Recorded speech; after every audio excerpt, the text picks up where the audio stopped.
Thank you, colleagues. The next item of business is consideration of business motion 22549 in the name of Graham Day on behalf of the Parliamentary Bureau, setting out a timetable for the Stage 3 consideration of the Agricultural Retained EU Law and Data Scotland Bill. Could I call on Graham Day to move this motion? Move, Presiding Officer. Thank you very much.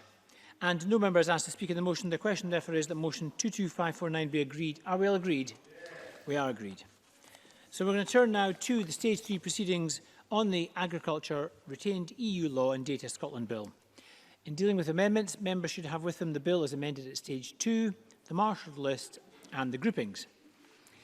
I just remind members the division bell will sound and proceedings will be suspended for a short technical break before the first division or for the first division of the afternoon. And there will be a 1-minute vote at that stage after we've had the technical break. Members who wish to speak in a debate on any group of amendments should press their request to speak button as soon as possible after I call the group. Members should now refer to the marshalled list. And we start with Group 1, Objectives of Secondary Legislation. Can I call Amendment 21 in the name of Colin Smith in a group on its own? Colin Smith to speak and move Amendment 21. Thank you very much, Presiding Officer. Amendment 21 in my name, but with the support of other parties, seeks to introduce a purpose clause to this bill to guide the secondary legislation that will flow from it and provide a broad sense of policy direction during the transition period the bill is likely to cover. As it stands, there is a lack of clarity about the Scottish Government's plans for the future, both in the long term but also the possible changes during the next 4 years, which this bill is primarily focused on.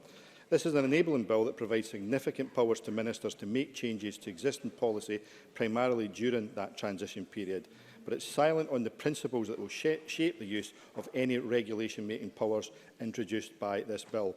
A purpose clause requiring all secondary legislation to contribute to what are broad, high-level principles would address that weakness without being unnecessarily restrictive or preempting the outcomes of existing work on the long-term policy. At Stage 2, myself, Rachel Hamilton and John Finney all lodged amendments setting out such a purpose clause. At this point, the Cabinet Secretary opposed the specific amendments and the concept of a purpose clause on the basis that it would be impossible to agree on wording. Well, we have now come back with a Yeah, I'll certainly do Cabinet that. Secretary Fergus Ewing. Presiding Officer, can I just record that the reason we opposed the purpose clause is that the purpose of the bill is not to determine these matters. The purpose of the bill is as set out in the supporting documents to enable the process to allow us to make changes to the EU law and to retain them. Colin Smith. In response to that, Cabinet Secretary, I will simply say to you this is a technical amendment. It does not introduce new detailed policy. It simply guides what secondary legislation produced under this Act should do. That's well within the scope of the bill, but I do appreciate why the Cabinet Secretary simply wants a blank cheque. At this point, during Stage 2, the Cabinet Secretary did oppose it and he did say he did not believe that wording could be agreed. Well, we have come back with a wording that is agreed by Labour, the Greens and Conservatives and crucially by stakeholders who genuinely engage with MSPs in the process during Stage 2 and 3 of this bill, representing a wide range of interest. They have helped shape an amendment that strikes a balance between providing much-needed direction but without restricting ministers' options. It incorporates a range of key priorities and ambitions which I'm sure members across the chamber share for our agriculture sector, from carbon reduction to improved productivity to stronger working conditions. When the Rural Economy and Connectivity Committee took evidence on this bill, one of the strongest messages that came from stakeholders was the fact that the bill lacked an overarching purpose or direction. The committee recommended that ministers address this issue. They failed to do so, but this amendment does. I'm therefore pleased to move Amendment 21 in my name, and I'm grateful to other members and the many stakeholders who properly engaged in the process to agree this joint wording. Thank you. Thank you very much. Can I call Willie Rennie to be followed by Oliver Mundell? Thank you, Presiding Officer. We are supportive of much of the content of the purpose clause, but don't believe this is the right vehicle for it. Firstly, this is a technical bill, as the Minister set out, to ensure that payments for farm support continues. Secondly, it would cut across the work of the Farming and Food Production Future Policy Group. This, members will remember, was a group established following the agreement in 2019 of this very, let me just finish this section, of this very Parliament to set up this group. It was a Mike Rumble's amendment, and we should follow that through to its conclusion. I'll take an intervention. Oliver Mundell. I'm grateful to the member for giving way, but can he tell me where that report is and whether or not MSPs will have a chance to scrutinise it any time soon? Willie Rennie. Well, the work is continuing, and I'm sure, as the Minister has set out previously, the Parliament will be able to debate the work of that group. And much of the content of the Purpose Clause is included in the debate from this policy group. So therefore, we would cut right across the work of that group if we were to agree to actually prejudge the conclusions of that work. So therefore, not just now.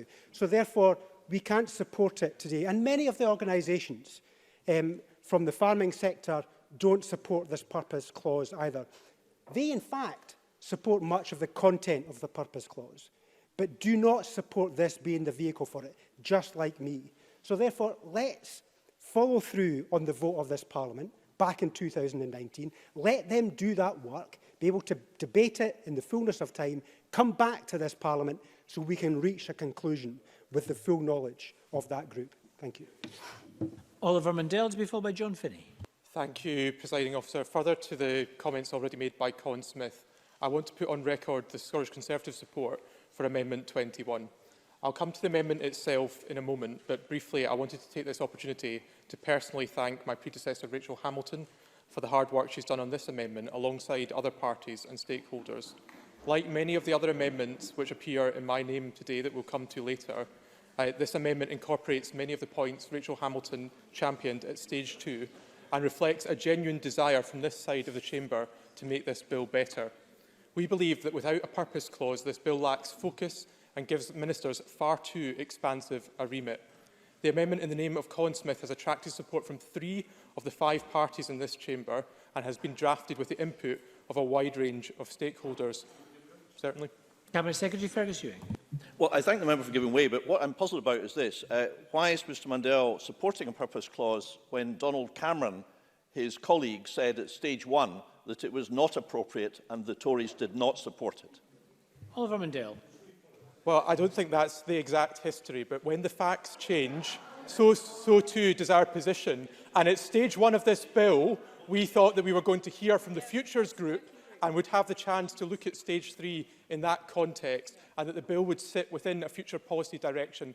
And the Cabinet Secretary shakes his head, but it's shameful that after all the time that's passed, we don't have an idea, and farmers in Scotland don't have an idea of the future direction of travel when it comes to policy, and it is not good enough. Now, not everyone, I'll certainly give way. Willie Rennie. It's becoming a bit of a habit of the Conservative Party these days to stand up against the National Farmers Union. Peter Chapman did it just last week. Is Oliver Mundell doing it again today? Because I think he's ill-advised to do so. Oliver Mundell. I absolutely respect what the NFU have to say, and I'm glad that Willie Rennie's confirmed that he does, and I look forward to seeing his support when we come to Peter Chapman's amendment number 1 in Group 4, which is very, very important, certainly. Rachel Hamilton. Well, Andrew McCormick actually was supportive of a policy-driven bill. He said this bill does not set a clear policy direction for Scottish agriculture, and the NFU is absolutely clear that a new policy-focused bill must be introduced as soon as is reasonably possible. Oliver Mundell. I thank Rachel Hamilton for that helpful introduction, and the Scottish Government would do well to take notice. Perhaps if we had had a clear steer from the Cabinet Secretary or the Futures Group report, we would be in a very different place. But for me, our support for this amendment is based on a balance of risks. Is it possible that we're tying ministers' hands too tightly? Possibly. But there is a greater danger and a very present risk, and that is from the lack of focus in this bill and giving the same ministers who refuse to take the big decisions too much discretion. That, Presiding Officer, is why we support Amendment 21.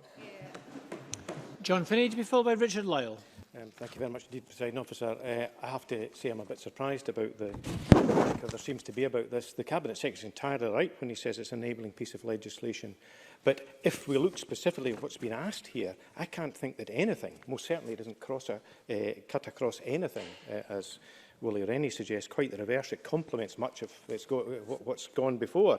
And when I look at some of the purposes here, the objectives are to ensure agricultural activity contributes to, and a lengthy list. It's not an exclusive list. It's perfectly capable of being added to.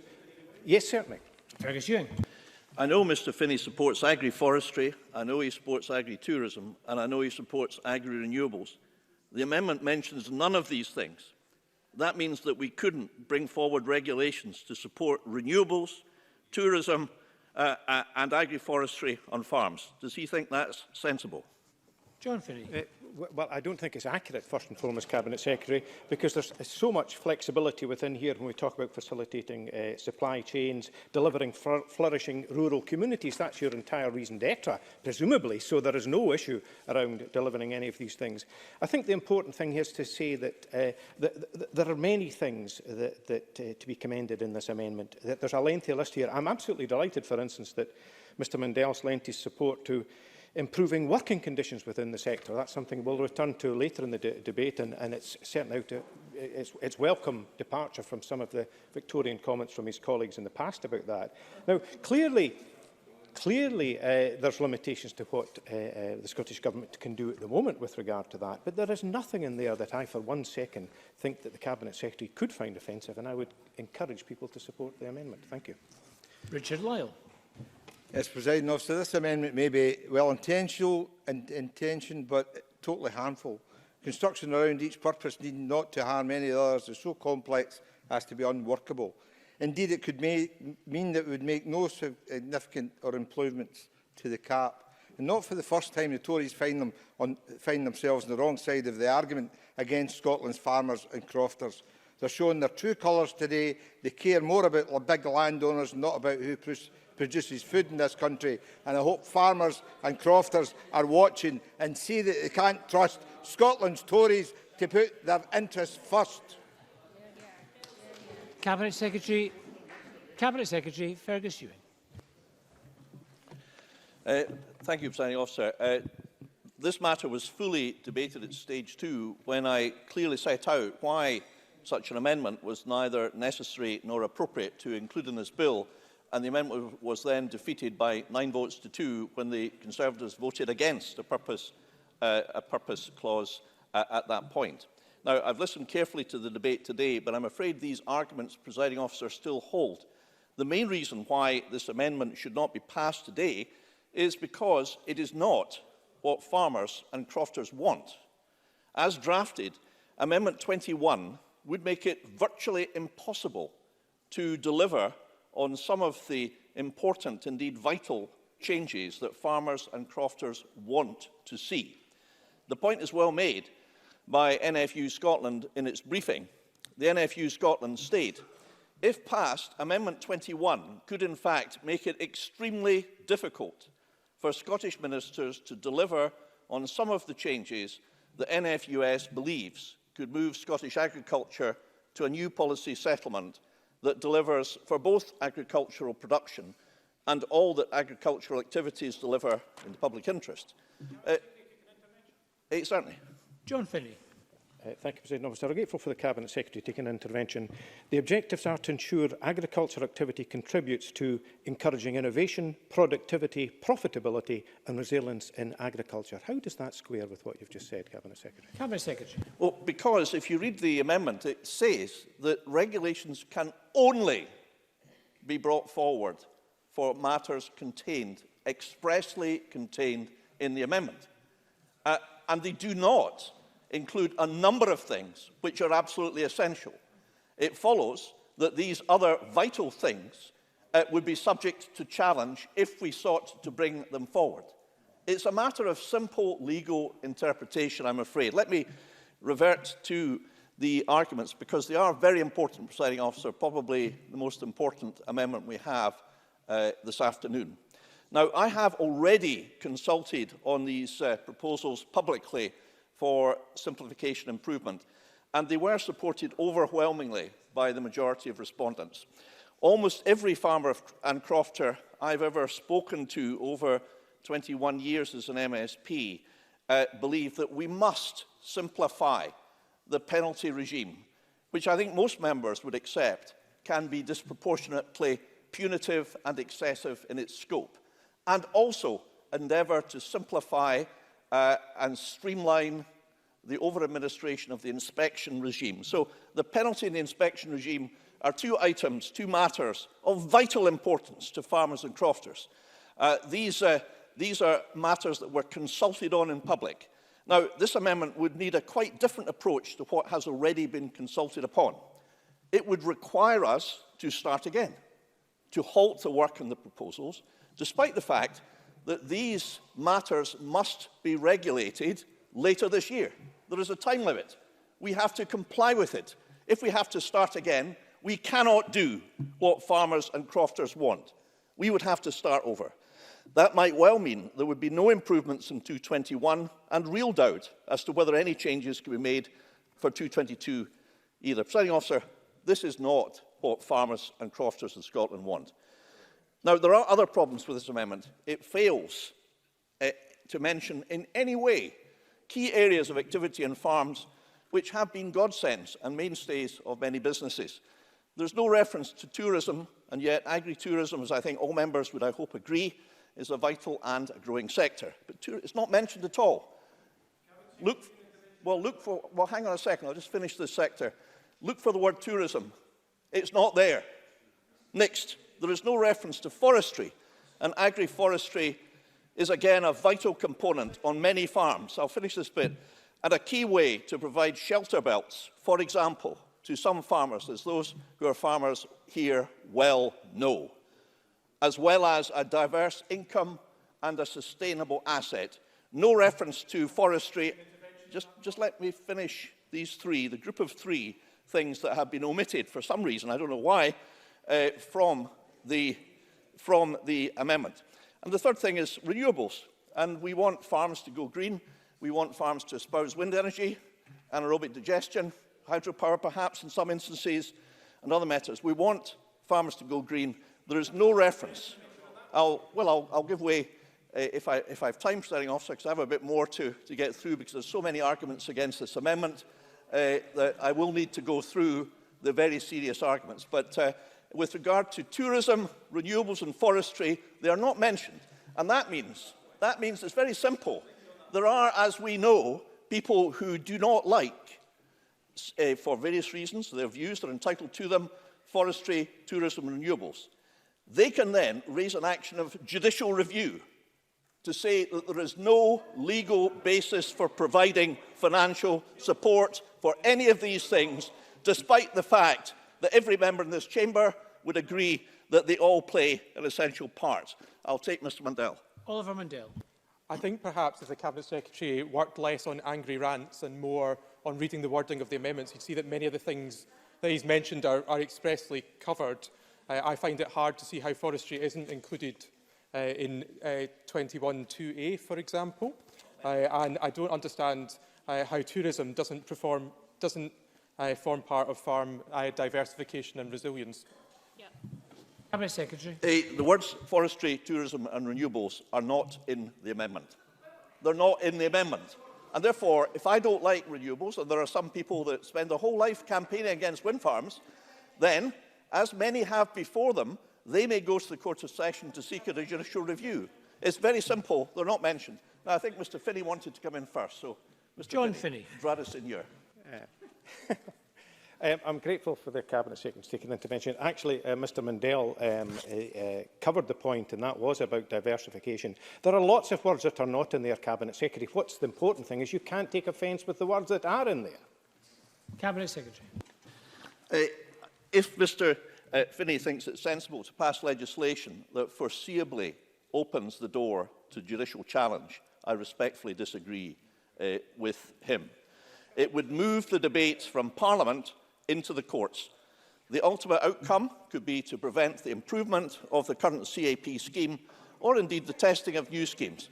Now, surely there's not anyone, not one member here, that thinks that that is anything other than a very stupid thing to do. Rhoda Grant. Is the Cabinet Secretary seriously saying to us that tourism, renewables and forestry are not part of delivering flourishing rural communities? If he is, he's in the wrong job. Cabinet Secretary. Well, of course they are essential. That's exactly my argument. But why are they not mentioned in the amendment? They are not in the amendment. That is a fact. I think I'll move on, Presiding Officer. There's a further technical issue arising from the effect of the amendment. The Scottish Ministers could only make regulations under Part 1 of the Bill if they contributed to one or more of the prescriptive and complex objectives listed in Section 2, whilst at the same time not undermining any of the other objectives. All of this means that the amendment sets up what is at best a difficult balance to strike, and at worst a completely unworkable requirement. Now, I understand that farmers and crofters are eager to see the direction of travel for future farming policy. They know, however, that our document, Stability and Simplicity, sets the scene, sets the course until 2024, further forward than elsewhere in the UK. But that debate, as Mr Rennie quite rightly argued, is not for this bill. We do need to allow, Presiding Officer, the work of the Farming and Food Production Group set up by this Parliament to conclude, and then consider its advice at the appropriate juncture. This is not it. Parliament mandated us to set up this group. It obviously needs the opportunity for this group to complete its report, and then we will debate it. Now, ultimately, the purpose clause is not, Presiding Officer, what farmers and crofters want. I began by saying that, and let me conclude by informing members that the NFUS, the National Farmers Union Scotland, oppose it, but also the Scottish Tenant Farmers Association oppose it, the Crofting Federation oppose it, the Scottish Beef Association oppose it, the sheep associations confirmed to me that they oppose it, and some of you may already have written to you as well. Therefore, anyone that votes for this purpose clause will be going against the express wishes of just about every reputable professional organisation that represent our farmers and crofters in Scotland. You should have nothing to do with it. I call on Colin Smith to wind up and to press or withdraw his amendment. Thank you very much indeed, Presiding Officer. A number of predictable criticisms have been made of this amendment, but, Presiding Officer, none are particularly convincing, in particular the Cabinet Secretary's rambling fantasy. The Cabinet Secretary, as always, has vague concerns about the implication of an amendment's wording, yet throughout this whole process he made absolutely no attempt whatsoever to engage with myself or any other parties to raise concerns or consider a different approach. It was made absolutely clear at stage 2 that I and others would be returning to this issue, and indeed the specific wording of this final amendment was shared with the Cabinet Secretary and the Government in draft form before it was lodged. Yet at no point was there any engagement from the Cabinet Secretary. In no time did he bother to seek to explain what he believed was wrong with the wording. But despite the lack of engagement with the Government, a great deal of work has been done on finding wording that strikes the right balance between clarity and flexibility. And I would simply say this to the Cabinet Secretary. If he spent a bit more time engaging with members of this chamber instead of being on the phone in the last 24 hours begging stakeholders to rubbish this purpose clause, we might have got the wording today that built a level of consensus. The reality was he did that because he was scared that there was strong support for this particular purpose clause, and he wanted to come to this chamber today to throw a few names to say they were opposed to it, but they were only opposed to it because the Cabinet Secretary was trying to press them into that. As a result of this amendment, this amendment has strong support. He says he was speaking to organisations. He did leave it to the last 2 days to do so. I wonder why, Cabinet Secretary, I wonder why. Now, as a result, this amendment, however, does have support from multiple political parties and a whole range of stakeholders who are often very opposed in their views on certain issues. Now, Willie Rennie talks about listening to stakeholders. He seems to claim if you support this, you do not support the views of stakeholders. Yet the reality is every single environmental group who put forward views on this purpose clause do support it. Yeah, I'll give way to Maureen Watt. Yeah. Maureen Watt. Does the member not take into consideration the views of Patrick Crowser of the Crofting Organisation, who says that this clause, introduced at the last minute, could have very negative consequences and could lead to significant delays in enacting the legislation, whereas people in this chamber have been asking for it to be introduced quickly. And he also says that it could have a negative consequence on crofting should the Scottish Government be minded to redistribute support to areas of natural constraint, which, as people already have said, could be challenged by the big landowners who might suffer a relatively small loss of income. So are we really seeing today the Labour Party and the Greens supporting the big farmers on the Tory benches? Colin Smith. I think what Maureen Watt needs to reflect on is why I haven't read the detail of the Crofton Federation submission. What Maureen Watt maybe needs to reflect on is the fact that Crofton Federation did have no concerns about this particular purpose clause, did not engage in that process until the Cabinet Secretary lobbied them in the last 24 hours to put forward a submission at the last minute Cabinet Secretary. Because the reality is this government were scared at the level of support there was for this particular purpose clause. Now, Willie already says listen to submissions from different groups, and Maureen Watt says the same. As I've made the point, every environmental group wanted to support this purpose clause. They made that absolutely clear. Now, the reality is the fact that Fergus Ewan is less progressive than the Conservatives when it comes to the environment is no surprise to anybody. But the fact that Willie Rennie is less progressive than the Conservative Party when it comes to environmental groups really must be a worry. More Donald Trump than Greta Thunberg, it would appear to be the case. Now, it's also been suggested by Willie Rennie and Fergus Ewan that this amendment preempts the work of the Farming and Food Production Futures Group when it comes to future agricultural policy. Well, frankly, that's nonsense. Firstly, this amendment applies to changes made over the next 4 years, not the creation of an entirely new system, which is what the group has been tasked with looking at and which will ultimately require new legislation. Of course, any principles should not contradict the long-term direction of the sector, but that is why this amendment was carefully drafted with the group's work in mind. Had the group's long-awaited report actually been published on schedule, it would have been possible to fully align the amendment even more closely with their recommendations. But more than a year after this Parliament agreed to establish that group, the report has been unfortunately delayed yet again. However, the amendment has been drafted to be high-level and entirely consistent with the themes and priorities set out in their remit. The group was tasked specifically with developing detailed proposals based around the themes of sustainability, simplicity, profitability, innovation, inclusion and productivity, as well as looking at priorities such as the global climate emergency, moving to net zero emissions, faster maintaining populations in rural areas, promoting inclusive growth, developing a low-carbon economy and tackling poverty and inequality. My amendment reflects these entirely, but in no way preempts the group's more detailed work. It's intended to complement it. But crucially, this bill is about the changes during the transition period. This amendment is the only opportunity this Parliament will have to provide any meaningful direction to policy changes that were made during the next few years. The sunset clause in the bill agreed at stage 2 means that no regulations can be made beyond May 2026. So long-term agricultural policy will still require further legislation. So, Presiding Officer, the choice we have today is whether we simply hand the government a blank cheque to bring forward whatever changes they want to propose, something I know the Cabinet Secretary wants, or we provide some direction of travel based on a shared set of principles that has such widespread support in the sector, something any meaningful opposition party would want for. Therefore, I'm happy to press Amendment 21 in my name.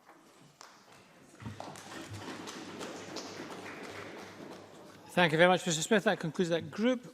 We're going to move to the vote. The question is that Amendment 21 be agreed to. Are we all agreed? No. We're not agreed. Now, this is the first division of the afternoon, so we're going to suspend for a short technical break to make sure that everybody is on board on the voting app. A short suspension.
Thank you, colleagues. We're now going to resume business. To remind members, we've reached the first division of the afternoon. The division is on Colin Smith's Amendment 21. The question is that Amendment 21 be agreed. Members may cast their votes now, and this will be a 1-minute division on Amendment 21.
Thank you. The result of the vote on amendment number 21 in the name of Colin Smith is yes 56, no 65.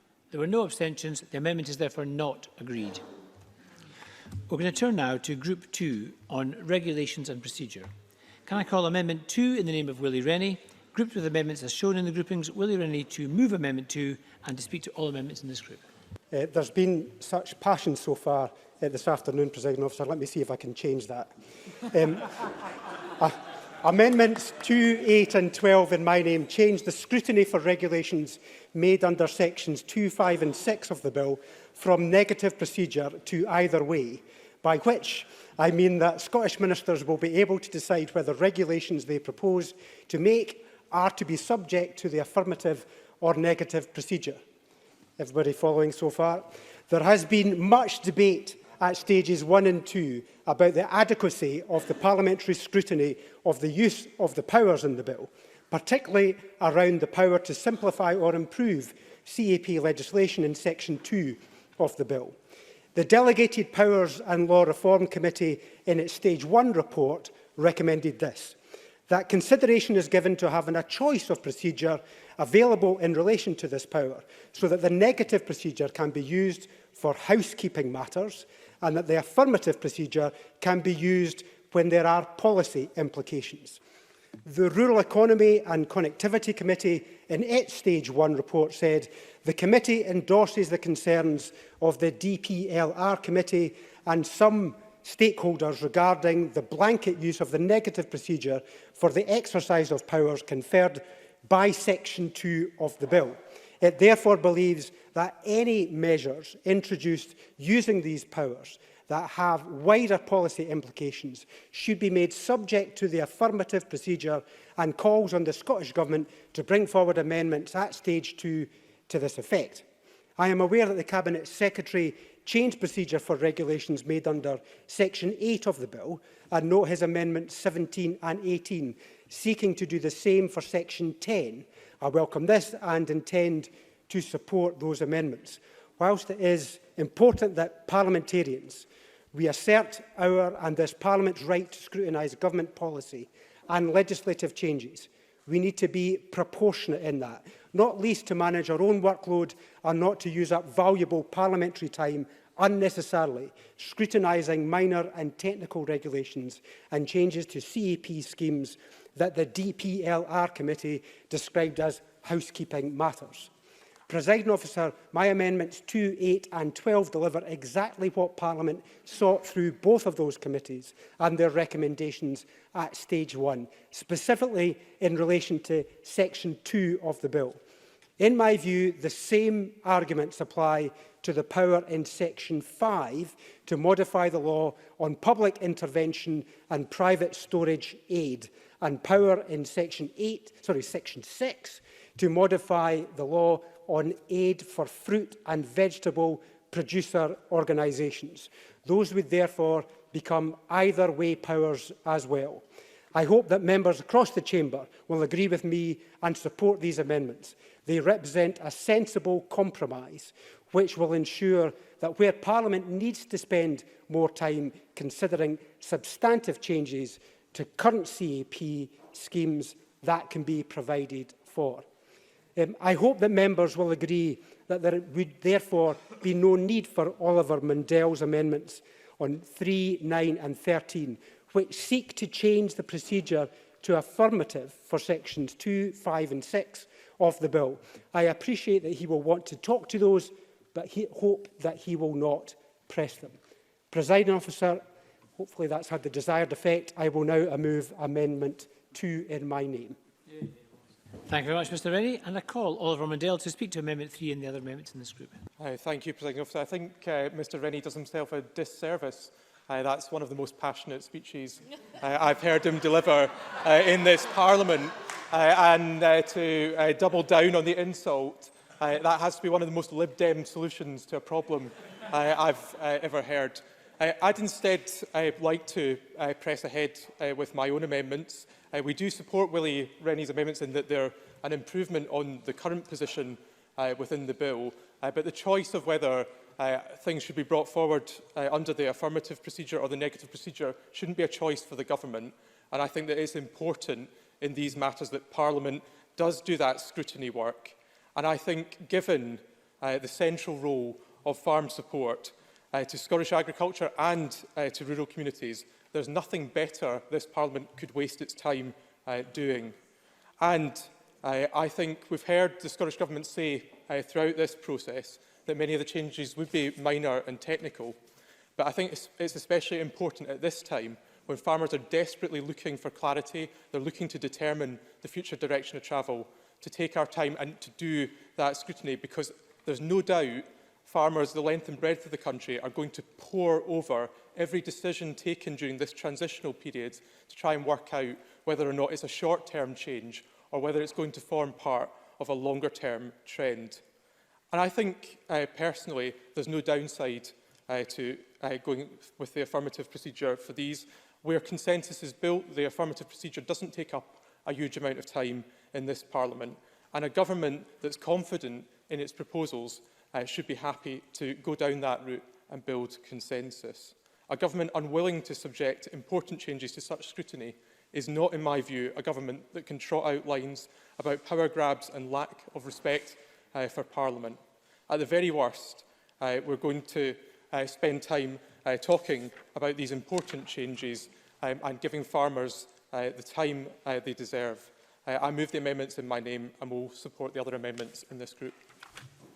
Thank you, Mr Mundell. And I call on the Cabinet Secretary Fergus Ewing to speak to Amendment 17 and the other amendments in this group. Presiding Officer, Amendment 17 in my name changes the procedure for regulations made under Section 10 from negative to affirmative. Amendment 18 is a consequential amendment. At stage 2, I listened carefully to the arguments that John Finney made in support of his own similar amendment, and I want to thank him for not pressing that then, and that gave me the necessary time to consider the full consequences of making such a change, which I'm happy now so to do. Changing the procedure from negative to affirmative creates helpful alignment with the change I made for Section 8 at Stage 2. The regulation-making powers in Sections 8 and 10 are needed to allow for the alignment of our marketing and classification schemes with those in the rest of the UK or with EU regimes where that is in Scottish interests to do so. Any such change is not likely to be time-sensitive. There are unlikely to be any changes made in the near future, and therefore allowing for fuller parliamentary scrutiny is feasible. Presiding Officer, I hope Parliament will support amendments, my amendments 17 and 18 unanimously, respecting the will of Parliament as expressed at Stage 2. Turning to Amendments 2, 8 and 12, I also hope Parliament will support Willie Rennie, or is that Willie Passion Killer Rennie's amendments. Presiding Officer, I've been clear during the debates at Stage 1 and 2 that I fully acknowledge the need to allow Parliament the opportunity fully to scrutinise any real and substantive changes to current CAP schemes being made by regulations under this bill. But there are two other considerations. It would not seem appropriate to use valuable parliamentary time and energy on a lengthier parliamentary process for regulations seeking to give effect to technical or housekeeping measures. Mr Rennie did make that argument. But there is a convincing argument to allow for such scrutiny more substantive changes. That applies to regulations to be made under sections 5 and 6. And as the DPLR committee in particular recommended, these amendments now allow for the so-called each-way procedure to be adopted and will enable ministers to choose the appropriate procedure depending on the content of the regulations being made under sections 2, 5 and 6. I think that now provides an appropriate level of flexibility. Accordingly, I now encourage Parliament to reject Amendments 3, 9 and 13. The second consideration in relation to which procedure should be applied to regulations made under sections 2, 5 and 6 is timescale. As I set out in the Stage 2 debate, these are not normal times. The impact of coronavirus and the impact of Brexit is putting extra pressures on Parliament, and these amendments, if agreed, would, in my view, unnecessarily add to that pressure with no real gain. By making all changes made by regulations under these three sections subject to affirmative, these amendments would, Presiding Officer, require more parliamentary time, no matter how minor the content of the issues may be. I think I'll just press on, if you may. And some regulations will simply have to be laid and passed before 2021, including those that may be required to be allowed CAP payments to be made during that year. Now, plainly, one of the most important things we have to do is to avoid any delay to farm payments. And I do believe, therefore, that this technical argument is an important one, and I hope that because of that, and I have some sympathy with Mr Mandel's argument, of course farming is important, but I don't think farmers would expect us to waste time on technical matters. They want us to get to the meat and the heart of the issues. So I can't support Oliver Mandel's amendments 3, 9 and 13. I ask members to vote for amendments 17 and 18 in my name and encourage members to vote for Willie Rennie's amendments 2, 8 and 12 and do so accordingly. Thank you. Thank you, Cabinet Secretary. I call Stuart Stevenson to be followed by Colin Smith. Thank you, Presiding Officer. And let me start by saying, unusually, I think Willie Rennie brings us absolute sense to this debate. But then he and I were educated at the same institution, so he's bound to get things right from time to time, as I hope members will think I do. I want to just very briefly address the amendments in Oliver Mandel's name under the heading Scrutiny, Effect and Consistency. I'm an outlier. I just don't see any difference in the opportunities for scrutiny between negative and affirmative secondary legislation. Looking at the DPLR's agenda this week, they had an affirmative instrument in front of them, a negative instrument in front of them, and indeed a no procedure instrument in front of them, equal opportunities to consider them. Similarly, in the three committees in which I serve, and it will be no different elsewhere, negative and affirmative instruments go there. The only additional parliamentary time that is required for an affirmative instrument over a negative instrument is the 30 seconds at decision time when we conclude whether we will support the instrument or not. However, that's not particularly here or there. Now, the three amendments that Oliver Mandel would have us support, looking at Amendment 3 related to improving CAP legislation, improve the operation. Well, that might be significant, it might not be, I don't know, but it might be a matter of some urgency, and if we make it an affirmative by law and without the option, we could delay important improvements that might arise because of circumstances. Looking at Amendment 9 on public intervention and private storage age, these are issues where there may be a significant degree of urgency associated with that, as indeed would also be the case with Amendment 13 in relation to fruit and vegetable producers. So I think by mandating that it has to be affirmative with the associated timetables that come with affirmative, we're binding ourselves into an unfortunate corner. And finally, Presiding Officer, on the matter of consistency, I note that the Conservatives at Westminster in the UK Agriculture Bill at Section 9 subparagraph 4 are saying that regulations under this section are subject to the negative resolution procedure. So the Tories in Edinburgh are saying we should bind the hands of the government, but the Tories in London are saying that we should give unfettered power to the government there in relation to agriculture. Once again, we have the Tories doing what the Tories always do, giving a free ticket to Westminster and trying to bind the hands of the Scottish administration. Happy to oppose these amendments and to support the amendment in Willie Rennie's name. Thank you, Presiding Officer. Thank you, Mr Stevenson. I call Colin Smith to be followed by John Finney.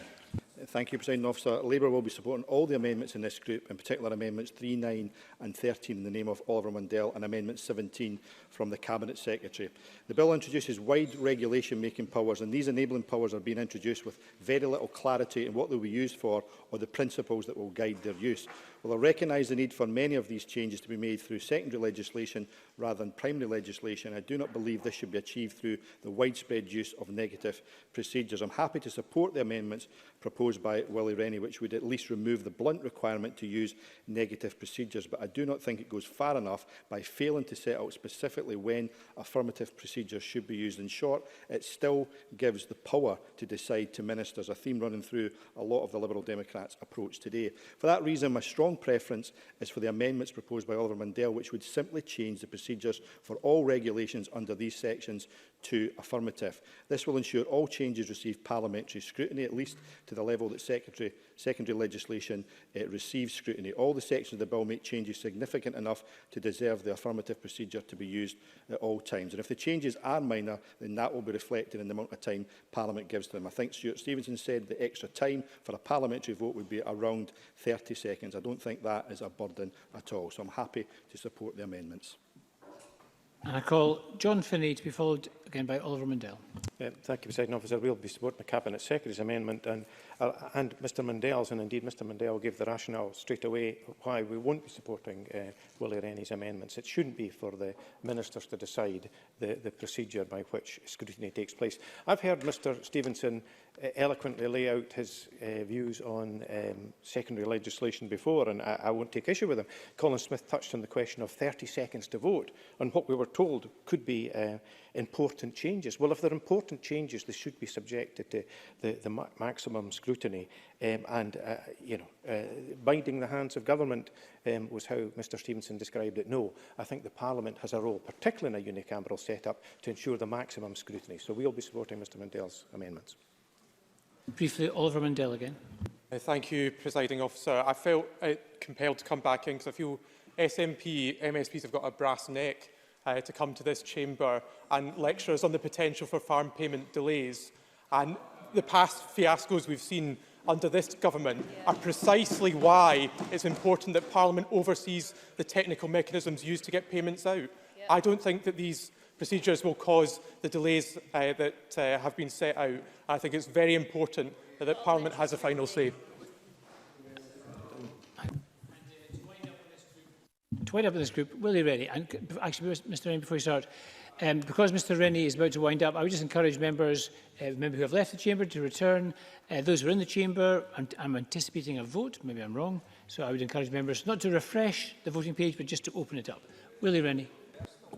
Presiding Officer, at risk of triggering a frenzy, I have no more contributions to make to this debate. Thank you very much. I'm still going to be grateful for your concision, Mr Rennie. So we are going to move to the vote. The question is that Amendment 2, Cabinet Secretary, the group began with Willie Rennie. He introduced the first amendment, therefore normally he would get the chance to conclude. However, if you wish to come in and make a late statement, you may. Cabinet Secretary. Yes, I just wanted to say that far from Scottish farmers and crofters not getting their money on time, in fact, I'm able to inform Mr Mundell that on the 1st of September, we will see 11,885 farmers and crofters receive £296 million, and they will receive the money 3 months before farmers in England get anything.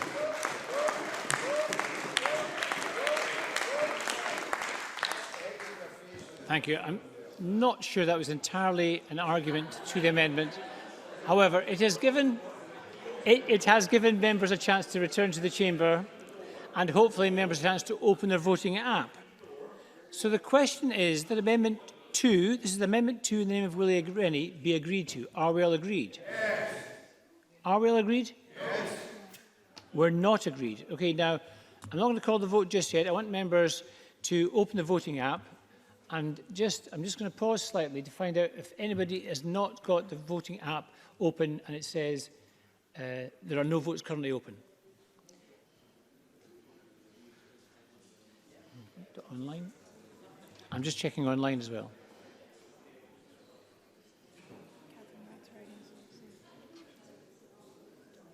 You see, there's one.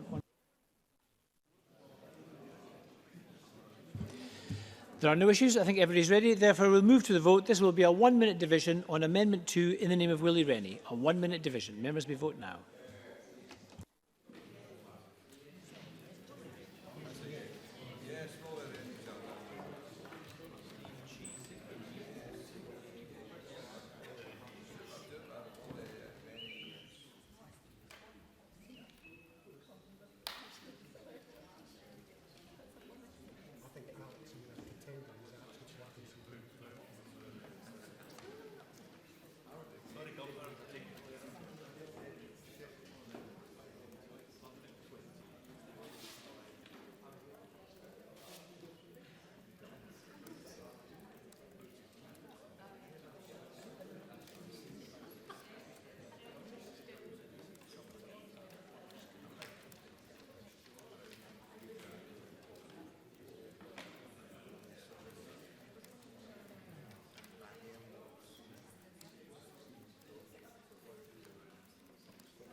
Thank you. The result of the vote on Amendment number 2 in the name of Willie Rennie is yes 116, no 6. There were no abstentions. The amendment is therefore agreed. Now, can I call Amendment 3, Oliver Mundell, to move or not move? Moved. That is moved. The question is that Amendment 3 be agreed to. Are we all agreed? No. We're not agreed. We're going to move to a vote. There will be no pause. We'll move straight to this vote. There will be a 1-minute division on Amendment 3 in the name of Oliver Mundell.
Thank you. The result of the vote on Amendment 3 in the name of Oliver Mundell is yes 58, no 65. There were no abstentions. The amendment is therefore not agreed. We're going to turn now to Group 3. This is on regulations consultation. Can I call Amendment 4 in the name of Oliver Mundell, grouped with amendments as shown in the groupings, and Oliver Mundell to move Amendment 4 and speak to all the amendments in this group. Thank you, Presiding Officer. I rise briefly to speak in support of these amendments. Members will be relieved to know that I don't plan on repeating the arguments from Group 2. The amendments in this group are straightforward and are designed to make it a requirement for the Government to consult on any changes. I suspect that we'll hear that they plan to do this anyway, but if that's the case, I don't see any issue with making it a requirement of the legislation. These are important issues, and if sensible proposals are brought forward around which consensus can be built, the Cabinet Secretary should have no fear of subjecting them to consultation. I ask members to support the amendments in this group. Thank you. I call Colin Smith to be followed by the Cabinet Secretary. Thank you, Presiding Officer. I'm happy to support the amendments in this group, which all seek to ensure regulations made within this bill are subject to appropriate consultation. Many of the changes proposed within these sections could have a huge impact on those directly affected, and it's critical that the Government consult and seek agreement on them. At stage 2, the Cabinet Secretary raised concerns about consultation delaying the implementation of these regulations. But ideally, this legislation should have been brought forward with more than enough time to allow for comprehensive consultation. However, even with these time constraints, I do not think these amendments are burdensome enough to cause problems. They do not specify what form the consultation should take or who exactly must be consulted, simply that it should take place. Frankly, this should happen regardless, and the Government's refusal to put it in the bill should send warning signals to all MSPs. It would therefore be deeply disappointing if any opposition party shared the Government's opposition to these amendments. Thank you very much, Mr Smith. I call the Cabinet Secretary Fergus Ewing. Presiding Officer, I've already given commitments on the record at both stage 1 and 2 on consultation, and these commitments stand. I said we will take steps to make sure there is sufficient consultation of those who are closely involved with the impact of any proposed changes or measures in draft regulations. I also said, and I quote, we will not make major changes without appropriate consultation and engagement. We always do that. We come to Parliament and we are constantly held to account by this committee, and rightly so. In their Stage 1 reports, both DPLR and REC, the REC committees, indicated they were satisfied with those assurances given on the record on consulting with stakeholders in Parliament, and indeed similar amendments were considered and defeated at Stage 2. And for reasons similar to those I've already set out in relation to the amendments in Group 2, I hope members might accept my voluntary undertakings and resist all of these amendments. As I explained at Stage 2, my main reluctance to accept these amendments stems from the potential impact on the timescales for making regulations a statutory requirement to consult would have. The Government approach to consultation provides for a standard 12-week period for submissions to be made, for all appropriate submissions to be published and analysed before the Government sets out its response. There are occasions when timescales can be reduced, but we are usually, Presiding Officer, looking at a minimum of 6 months for such a process. To apply the spirit of any statutory requirement to consult would, I believe, mean using this consultation method, and I very much doubt, Presiding Officer, if we would be able to lay any draft regulations in 2020. Presiding Officer, this is not what farmers want. They want us to do things. Yes, they want us to debate things, but ultimately they want us to be able to do things, not endlessly debate them. And let me give you one example. We need to introduce regulations in terms of Section 4 to provide for a ceiling for 221 direct payments, and this needs to be enforced for the beginning of the claim year, 1st of January 2021. This will be technical legislation rather than containing policy proposals, and largely dictated by the Treasury, who will be providing the funding. In essence, there is unlikely to be much to consult on, as we would not be able to take into account stakeholders' views, however much we may agree with them. The affirmative procedure would already apply, and this will give Parliament adequate opportunity to scrutinise what is provided for by the Treasury. Presiding Officer, I appreciate the desire to ensure a more substantive role for Parliament and stakeholders, but I don't think we can do either, never mind both, and be confident of passing regulations by the end of this year that will allow changes to be made to the current CAP schemes timelessly, or indeed provide for the continuity that will be needed under Section 3 of this bill. I don't believe that that is what farmers or crofters want. And I therefore do hope that the undertakings I've given satisfy members and that Mr Mandel does not press his amendments. If he does, I would invite members to vote against them. Thank you. And I invite Oliver Mandel to wind up and to press withdraw his amendment. Thank you, Presiding Officer. I'm going to press my amendments. I don't think again, that the Cabinet Secretary accurately reflects what they say, as it gives him wide discretion, and ministers wide discretion, to choose who it would be appropriate to consult with. And I think he misrepresents the views of farmers. My impression is they very much want to have their say on these changes. They want to be consulted, and they're increasingly concerned that the government's trying to take these decisions behind closed doors and not being transparent about what the future of farm support in this country is going to look like. Thank you very much, Mr Mundell. Now, there's going to be a vote. This is the danger of me trying to anticipate votes. I seem to be encouraging them sometimes, but before we come to the vote, just to ask members to make sure they've got the page open. Don't have to refresh, just open the page and wait.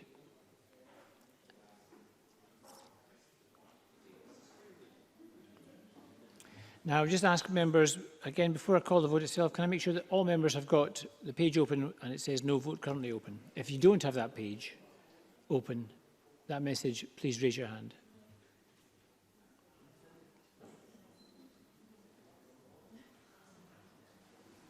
Online, maybe? Anybody online having difficulty? There's issues online. There's issues? All right. We're just waiting for a few members online as well, colleagues. They're resolved. Thank you. They are resolved. So we're going to move to the question. The question is that Amendment 4 be agreed to. This is Amendment 4 in the name of Oliver Mundell. Are we agreed? No. Or not agreed? We'll move to a vote on Amendment 4. This will be a 1-minute division. Members, may vote now.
The result of the vote on Amendment 4 in the name of Oliver Mundell is yes 56, no 65. There were no abstentions. The amendment is therefore not agreed. I call Amendment 5, Oliver Mundell, to move or not move. Not moved on the basis of those numbers. Thank you very much, Mr Mundell. I call Amendment 6, Mr Mundell, to move or not move. Not moved. Not moved. I call Amendment 7, Oliver Mundell, to move or not move. Not moved. That is not moved. Thank you. So we're going to turn now to Group 4, and this is a statement by the Scottish Ministers under Section 4. Can I call Amendment 1 in the name of Peter Chapman in a group on its own? Peter Chapman to speak to and move Amendment 1.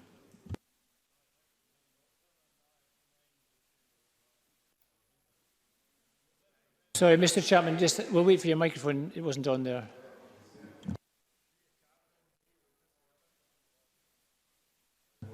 Mr Chapman's microphone? Is your card, just push your card in further, just check.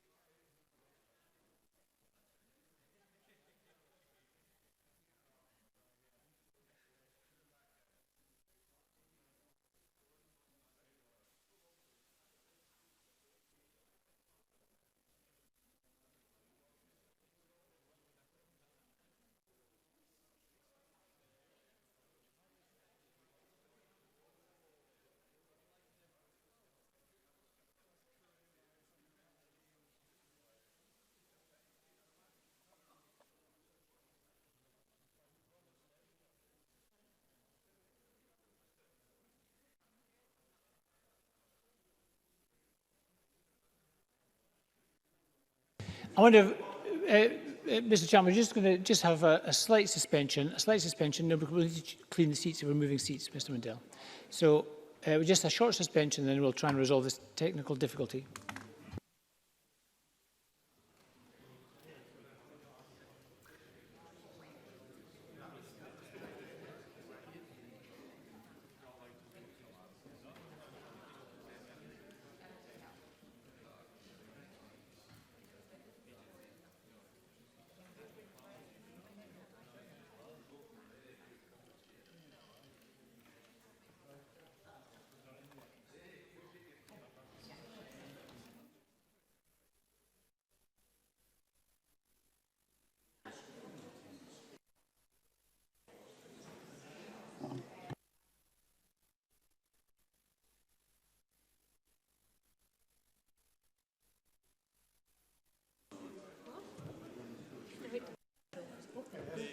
Oui.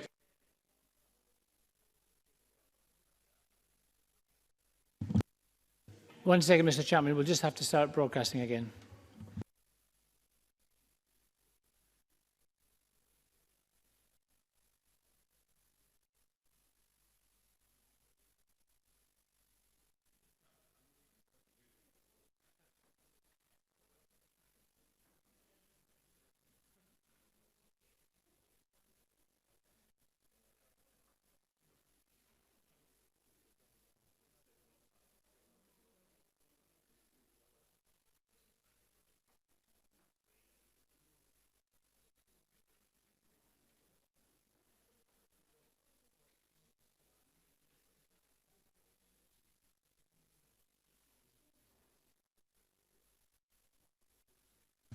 Thank you very much, colleagues. We can now resume proceedings. And we're just beginning Group 4, which is Peter Chapman moving and speaking to Amendment 1. Mr. Chapman. Hey, I thank you, Presiding Officer, and I remind the Chamber of my register of interest. Now, I need to say before I start, everybody around about says it better be good because of all that palaver, but I'll leave you to judge that. This amendment in my name is simple, it's practical, and I hope it's uncontentious. And I hope it will receive support from across the Chamber. This amendment does exactly what it says in the tin. And it simply says that any monies saved as a result of changes to support mechanisms are recycled and remain within the agricultural portfolio. Now, we know that the support mechanisms for Scottish agriculture are about to change, and we also know that capping of single farm payments is a very real possibility. But I only wish that instead of me speculating about what these changes might look like, Fergus Ewan would at last come forward with his plans for the future and give our farmers some security and ability to look ahead positively. However, it is vitally important that all funds are retained to continue to support agriculture and not siphoned off into other areas. I remind the Chamber that over 70% of farms make a loss when support payments are taken out of the balance sheet. Therefore, I can't overstate how important they obviously are. And I move the amendment in my name, Presiding Officer. Thank you very much, Mr. Chapman. I call Stuart Stevenson to be followed by Colin Smith. Thank you, Presiding Officer. I'm afraid some works are taking place next door, so I hope that doesn't affect too much. Presiding Officer, I've attended 978 committee meetings since I was elected to this Parliament, and 211 of them are rural. Every month we get financial reports on how money is being spent to support farmers. No other portfolio does that. We already are very precise, consistent and comprehensive in the information that's provided about how support is being given to our agriculture sector, and I very much welcome that. However, let's have a look at the wording of the amendment that Mr. Chapman would have us support. He talks about improvement to any payment. Well, actually, I have no idea what an improvement to a payment is. I mean, it might be an improvement if we raise the payment that's given to a farmer, but from the government's point of view, it might be an improvement to reduce it, because then the government has more money to spend in another policy area within agriculture or not. So I simply don't know what the wording of the amendment means when it talks about improvement to any payment or expenditure. But more fundamentally, I think the difficulty is that we're introducing a process that would have to be undertaken that's going to slow down, once again, the way things operate. And there's no requirement that Mr. Chapman has brought forward in an area which is already reported on to the extent that no other part of government reports on, for doing things in a way that's different from what's gone before. So I'm extremely reluctant to contemplate supporting this. We don't need it, and it removes flexibility in the way that we can deploy money. It just simply doesn't work. The scrutiny is there, there's no problem with that. The reporting's there, there's no problem with that. This is unnecessary and potentially restrictive in an area where restriction would be most unwelcome to all stakeholders. Presiding Officer. Thank you very much, Mr Stevenson. And I call Colin Smith to be followed by Oliver Mundell. Thank you very much, President. Also, I'm disappointed Stuart Stevenson isn't coming live from his local Honda garage as he does normally. I'm happy to support Amendment 1 from Peter Chapman, which calls for the Government to bring forward an accompanying statement when setting a cap on payments and would help to provide some useful clarity for all interested parties.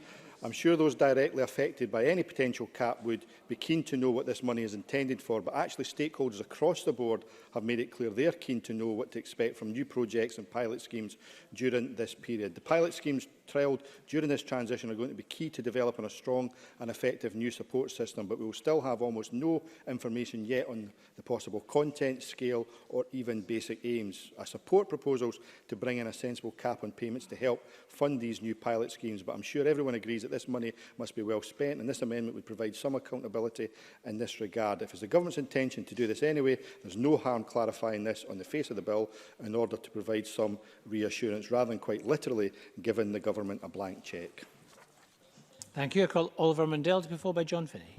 Thank you, Presiding Officer. And at the start, I'd point out for Willie Rennie, this amendment has the strong support of the NFU, and having previously pulled me up for not supporting their position, I hope he's going to be consistent and back Peter Chapman this time round. Arguably, we've heard Fergus Ewing say that another amendment was the most important of the day, but arguably this is the most important amendment before us today, as it asks this SNP government and this Parliament to make a firm commitment to the principle of ring-fencing the agricultural budget. Everyone's open to the potential of making the farm support system better and doing things differently, but this cannot and must not be an excuse for diverting money saved away from agriculture. I was therefore disappointed to hear through other parliamentarians at the 11th hour that the Cabinet Secretary and his helpers today had technical concerns about this amendment. If that was the case, given that Amendment 1 was lodged in good time, would it not have been wise and courteous to approach the member, or indeed with the resource of the government to hand, propose a workable amendment, rather than simply turn up to vote it down? Presiding Officer, these kinds of games are disingenuous and they do farmers a disservice. They'll do nothing to address the fears of farmers the length and breadth of this country that the Central Belt-dominated SNP will siphon off money the first chance they get when the powers return from Brussels. I urge members to support Peter Chapman and send a strong message that this Parliament will not tolerate an SNP rural budget grab. Thank you. John Finney to be followed by the Cabinet Secretary. Thank you very much indeed, Presiding Officer. I didn't approach the member to tell him I wasn't going to be supporting it and encourage my colleagues not to be supporting. That's been our position. I have to say the language from the proposer siphoning off is a concern, the language that's been used. Mr Mundell talked about open to potential. We need flexibility. I don't know, for instance, whether Mr Chapman would be very strong supportive if money was directed to forestry, for instance. But I'm happy to take an intervention if he wants to say. Peter Chapman. I'm very happy for money to be spent on forestry. I've always been an enthusiast of increasing our forests in Scotland, and I continue to be absolutely in that vein, so I do support forestry. John Finney. I'm very welcome that we have that on the record from Mr Chapman about payments, because what we do need is flexibility, but we also need to recognise that there are opportunities to scrutinise policies and scrutinise legislation as it comes through. This is just more paperwork. There's no need for it. If we're doing our job, we'll be following the money anyway, so we won't be supporting it. Cabinet Secretary Fergus Ewing. Presiding Officer, I've listened carefully to Mr Chapman, as I did when he brought forward the very same amendment at stage 2. So we're debating this again. It was defeated at stage 2. I really do think Mr Mundell's comments about me not engaging are completely irrelevant, given that I did make clear my views at stage 2, and he won't be surprised to learn that they haven't changed, because this amendment is simply not needed. And it's not needed because it's not necessary, and it's not necessary for the reasons we've heard from Stuart Stevenson, but it's also not necessary because we already have a parliamentary process that provides and is there to provide this kind of information, and that is that any regulations brought forward under the section of the bill will almost certainly require a business and regulatory impact assessment, a BRIA, to be conducted. Now, Presiding Officer, just as we've got the supporting documents in this bill, any money resolution would also require a BRIA, and the BRIA, the point of a BRIA is to look at the implications of the regulations and what it would have. In addition, regulations are subject to the affirmative procedure, which means that Parliament will already have the opportunity to scrutinise in detail any proposed modification of the financial provision, as I think really Mr Finney was pointing out, and I associate myself with his remarks. Any BRIA would accompany the draft regulations when they are laid before Parliament, and therefore I would suggest, Presiding Officer, that this already serves that purpose. And moreover, as Mr Stevenson said, I cannot think of any other portfolio which provides more information regularly, periodically, to the relevant committee, the REC, regularly in order to inform members. Happy to give way. Oliver Mundell. I thank the Cabinet Secretary for giving way. Can he just give us a simple yes or no? Does the Scottish Government plan to take money out of the rural budget when changes are made? Cabinet Secretary.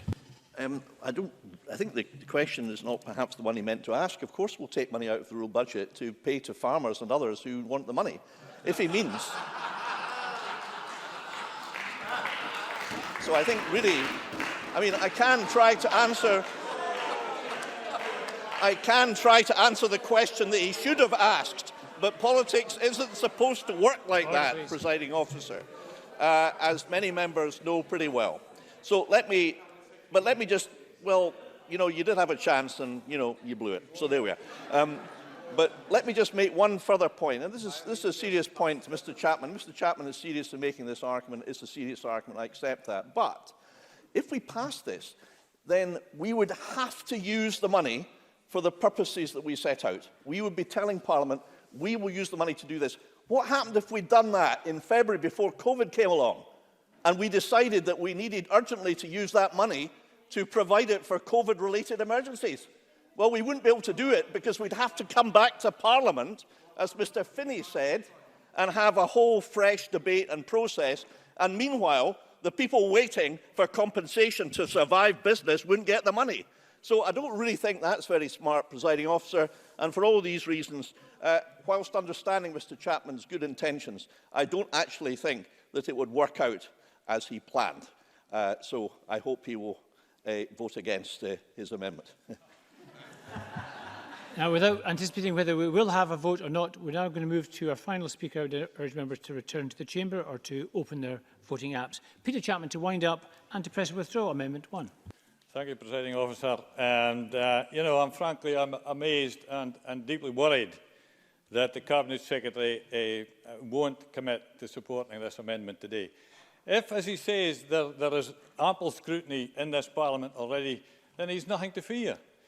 But he cites technical reasons, and I don't understand what they are, and I certainly don't understand what Stuart Stevenson's nonsense was, because there's nowhere in the amendment that speaks about improvement to support mechanisms. It speaks about changes. So anyway, as I say, the Cabinet Secretary cites technical reasons, and I say to every Scottish farmer today, this is one of the most important votes that we'll have today. Absolutely one of the most important votes. And if Fergus Ewing and his SNP MSPs vote against this amendment today, they are setting the scene to be able to steal your money. They are setting the scene to cap your single farm payments or to take money from other schemes. And I use the word again, they can then siphon it off to pay for some other policy, but not within agriculture. Cabinet Secretary, our farmers are watching you, and I will press the amendment in my name. Thank you, colleagues. So just before we go to Amendment 1, can I just confirm that all members have the voting app open and that they can see that no vote is currently open? If that is not the case, please raise your hand or notify us online.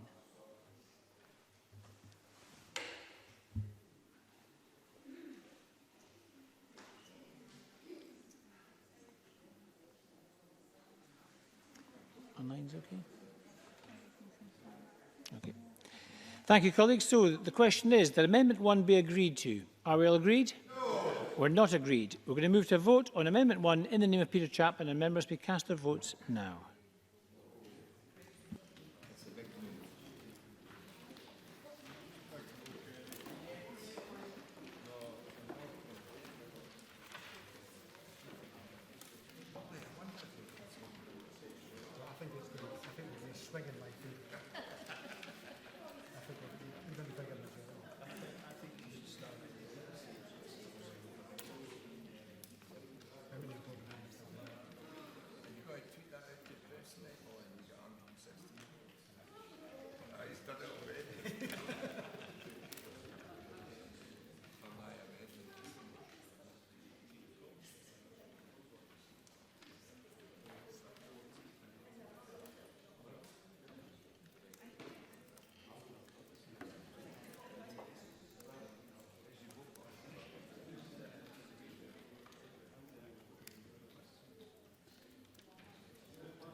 The result of the vote on Amendment number 1 in the name of Peter Chapman is yes 52, no 71.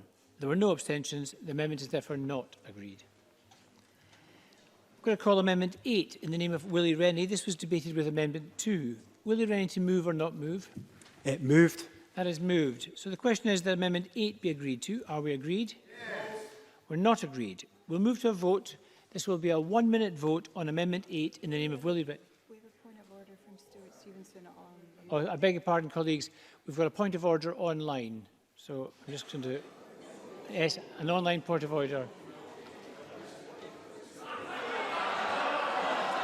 Thank you, colleagues.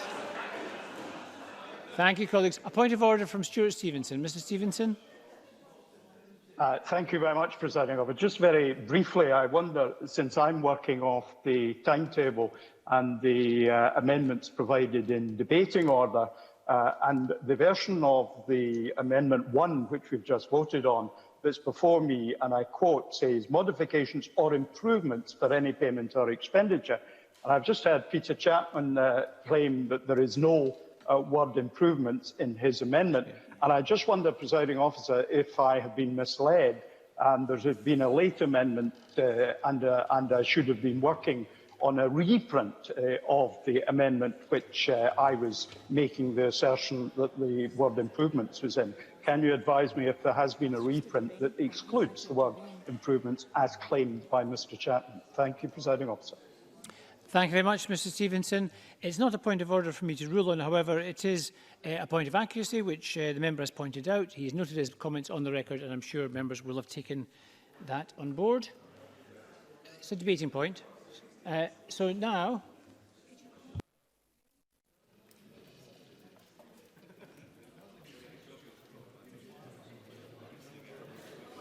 I'm going to have to call Amendment 8 vote again. So members are going to vote on the Amendment 8 in the name of Willie Rennie, and members may vote now. This will be a 1-minute division on Amendment 8.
The result of the vote on Amendment 8 in the name of Willie Rennie is yes 117, no 6. There were no abstentions. The amendment is therefore agreed.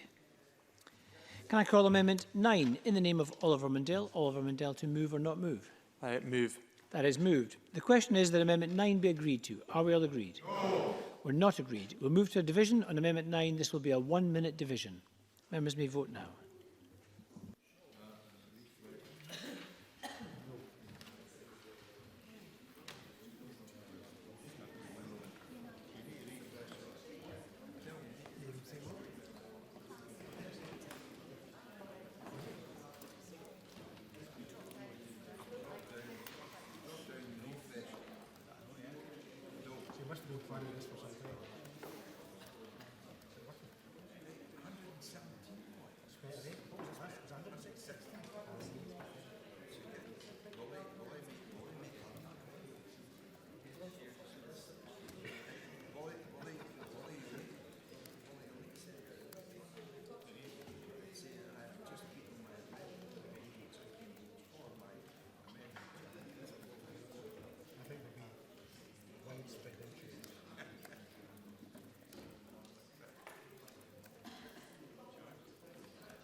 The result of the vote on Amendment number 9 in the name of Oliver Mundell is yes 57, no 65. There were no abstentions. The amendment is therefore not agreed. I call Amendment 10. Oliver Mundell to move or not move Amendment 10. Not moved. That is not moved. I call Amendment 11.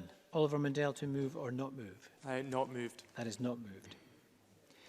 I call Amendment 12 in the name of Willie Rennie. Willie Rennie to move or not move. Moved. That is moved. The question is that Amendment 12 be agreed to. Are we all agreed? We're not agreed. We'll move to a vote on Amendment 12 in the name of Willie Rennie. This will be a 1-minute division and members may vote now.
The result of the vote on Amendment 12 in the name of Willie Rennie is yes 116, no 6. There were no abstentions. The amendment is therefore agreed. I call Amendment 13 in the name of Oliver Mundell. Oliver Mundell to move or not move? Move.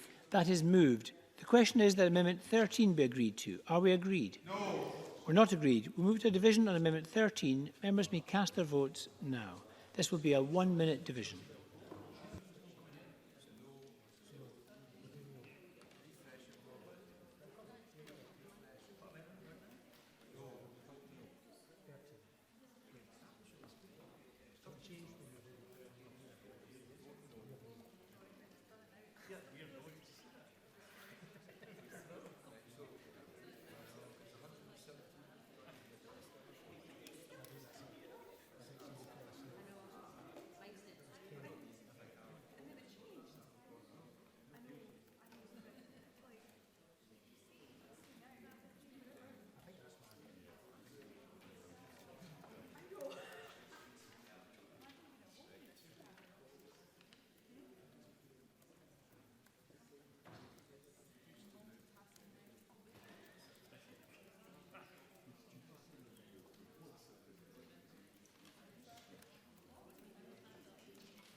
The result of the vote on Amendment 13 in the name of Oliver Mundell is yes 57, no 65. There were no abstentions. The amendment is therefore not agreed.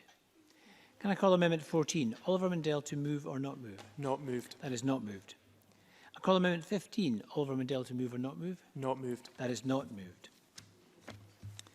Thank you. Now, as members may have noted, we have actually passed the time limit, the agreed time limit for the debate on that group to finish. I exercise my power under Rule 9.8.4ac to allow debate on the group to continue beyond the limit in order to avoid the debate being unreasonably curtailed. But we're going to turn now to Group 5. This is on marketing standards, compatibility with UK standards and internal market. Can I call Amendment 16 in the name of Oliver Mundell in a group on its own? Oliver Mundell to move and speak to Amendment 16. Thank you, Presiding Officer, and I move the amendment in my name. The arguments around this amendment have been well rehearsed in the Parliament in recent weeks. Nonetheless, it's important to make the point again. The UK internal market is so crucial to Scottish agriculture. That's why we must do everything in our power to enhance the opportunities that flow from it, not junk it and seek to disrupt it for narrow political purposes. The truth is, the SNP don't want the UK to work, they don't want Brexit to work, and they're happy for farmers to pay the price. This amendment offers a protective guarantee that none of the changes brought about as a result of this legislation will be used to weaken the links between Scotland and its most important market, the rest of the UK. Members can either choose to trust the SNP, who have already made clear their plans to adopt EU regulation without question, or they can make it clear to farmers that the financial interest of our rural communities will always come first, and that the many jobs they support are just too important for these political games. Thank you. Colin Smith to be followed by Emma Harper. Colin Smith. Thank you, Presiding Officer. I think Amendment 16 raises an important issue. The UK is by far Scotland's most important market, particularly for agriculture, and maintaining the integrity of this single market is absolutely critical. The bill introduces regulation-making powers in a range of areas where significant divergence from the rest of the UK market could cause real problems. I understand the desire to clarify the need to prevent this in legislation, particularly with regards to marketing standards. However, I'm not convinced this particular amendment is the best way of delivering this, particularly as it would introduce a requirement for Scottish legislation that does not exist elsewhere in the UK. This risks creating an uneven playing field that may unintentionally undermine genuine collaboration. I believe the development of a UK-wide common frameworks is still the most appropriate way to achieve the important intent behind this amendment, and the apparent lack of progress on this front is incredibly worrying. So I hope the Cabinet Secretary will therefore provide an update on the progress of common frameworks negotiations, and will give a clear guarantee that it is not this Government's intention to use these regulation-making powers to create any unnecessary and harmful divergence from the rest of the UK market. Thank you, Mr Smith. I call Emma Harper to be followed by the Cabinet Secretary. Thank you, Presiding Officer. I would like to address this amendment as well. This amendment seeks to restrict the power to make regulations under Section 8 about marketing standards. This is another remarkably similar amendment that the REC Committee voted against at stage 2, and it was brought forward by one of the Conservative members at that time. So I'm not sure why the Conservatives want to push this again. In fact, I'm not sure why the Scottish Tories don't want to protect marketing standards in Scotland and protect the high quality of standards for food production and processing, and in turn protect Scottish farmers and producers. Standards matter, high standards matter, And I've raised this issue many times here in Chamber and in committee work, and last week at an online event where experts Joe Stanley and Colin Ferguson put forward their case about why standards matter. And given the current UK trade bill looks to open up the UK food supply chain and the UK market to products produced and processed using increased levels of antibiotics, leading to antimicrobial resistance, the use of hormones, not just in beef cattle, but pigs and dairy cow as well, and the recent deregulation of the USA chicken processing, that concerns me. I will take an intervention if Oliver Mundell can tell me that he's content to eat chicken that has avian leukosis tumours cut off it, which remains in the UK food supply chain. Oliver Mundell. I think these are completely fictitious points. They seek to doom-monger and cause unnecessary fear, and they're irresponsible. And they expose the fact that this government has nothing good to say about its own plans for farmers. And I wonder whether Emma Harper agrees that being able to sell our produce, our proud, high-standard Scottish produce from Scotland to the rest of the UK is vital for Scottish farmers, and whether she will oppose the wholesale adoption of EU regulation that might prevent Scottish farmers from being able to sell their produce. Emma Harper. What I want to do is protect and promote the provenance of our produce in Scotland. That is crucial for us. The Food and Drug Administration also have an acceptable level of defects handbook, and you guys all laughed at me when I spoke about rat poo in the past, and I won't dwell on that today. But the NFU said about this that marketing standards are better dealt with by common frameworks as opposed to primary legislation. And again, this amendment seeks to restrict Scottish Government's powers to protect our own marketing standards. Why would we want to relinquish powers to the UK Government? I will be voting against this amendment and encourage members to do the same.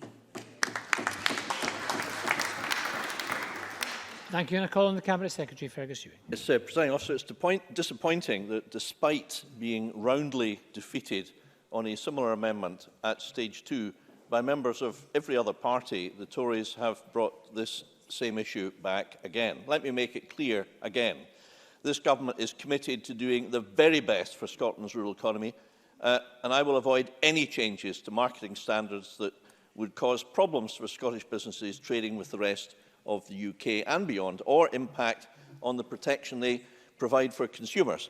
Now, this amendment, on the face of it, and although Mr Mundell didn't mention any of this because his speaking to the amendment really didn't cover any of the points whatsoever, but nonetheless, if you actually read the amendment, it seeks compatibility with corresponding provisions in equivalent UK legislation. But its central premise goes completely against that principle, because the UK Agriculture Bill sets up 3 separate regimes of marketing standards within the rest of the UK, and this Scottish Bill completes the picture by establishing a similar regime from Scotland. Now, the UK Bill itself doesn't impose restrictions similar to this amendment on any of the other administrations. If Mr Mundell's arguments, although he didn't really make them in substance, were correct, then the UK government would have imposed these restrictions on the devolved administrations to prevent them doing what Mr Mundell is afraid of doing. But the fact is, it's completely unnecessary. His argument is completely, in every way, I'm afraid, flawed. And Amendment 16 would result in the unwelcome situation where Scottish powers would be different from those elsewhere in the UK. Indeed, arguably, Presiding Officer, it would make it harder for our farmers and food producers to trade across the UK than at present. Every other administration will have freedom to act. It's only Scotland that, under the Tories' amendment, would be restricted, despite this being a devolved matter.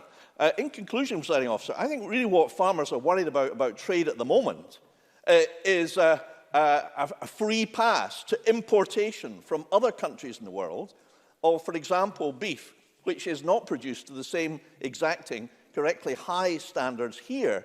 That is what farmers and crofters are actually worried about, and that is something that Michael Gove said would be dealt with in legislation in a trading bill. And that promise made by Mr Gove to me at a ministerial meeting has not been fulfilled. That's the real issue. Importation of cheap food produce, undermining Scottish and British producers. What a shame the Tories refuse to address the real issues. Oliver Mundell to wind up and to press and withdraw Amendment 16. I won't take any lectures from the Cabinet Secretary on addressing the real issues when every time he comes to this chamber, rather than setting out his own plans for Scottish farmers, he simply seeks to air his tired old grievances about the UK Government. And let's be clear, if we're going to talk about low standard produce, the only thing that Scottish farmers have to fear is this suboptimal chicken that's sitting in the Cabinet Secretary's chair that refuses to take the big decisions that allow our farmers to take advantage, that allow our farmers to take advantage of the opportunities that... Order. Thank you, Presiding. I'm sorry. The member made a metaphor, not a personal insult in this case. Mr. Mundell. I thank... Thanks, Mr. Swinney. Your comments are noted, Mr. Swinney. Thank you very much. Mr. Mundell. I thank the Presiding Officer for that ruling, and I'll get back to the substance of the amendment. What I enjoy, Presiding Officer, is that the SNP always shout from their seats when they're unhappy. But again, when it comes to standing up and saying something positive about farming, they're left wanting.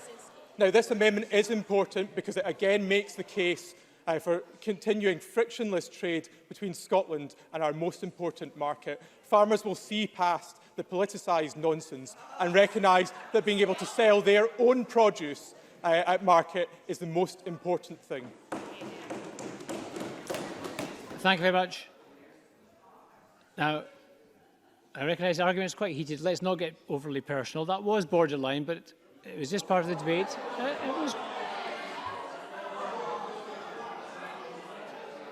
There are already... If Mr. Swinney had been present throughout the rest of the debate... Swinney, yes.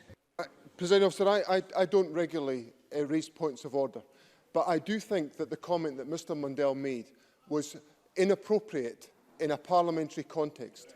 And I look to you, Presiding Officer, to establish what is acceptable and what is unacceptable, because I fear, as a long-serving member in this institution, that that type of comment is well below what is acceptable comment and leads to a lowering of standards within the National Parliament of Scotland.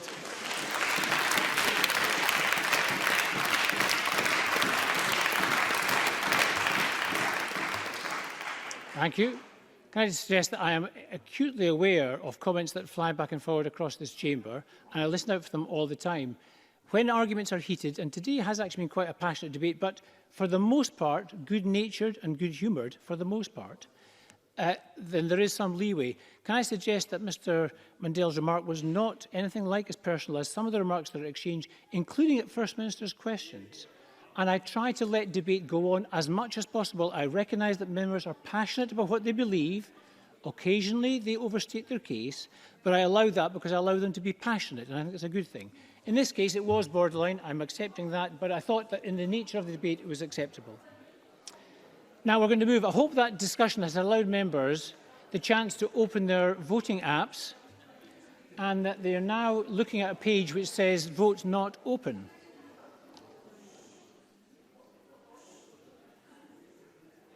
If anyone does not have the page "Vote Not Open," can they raise their hand? And we'll get... Very good. We're going to move now to the vote. The question is that Amendment 16 be agreed to. Are we agreed?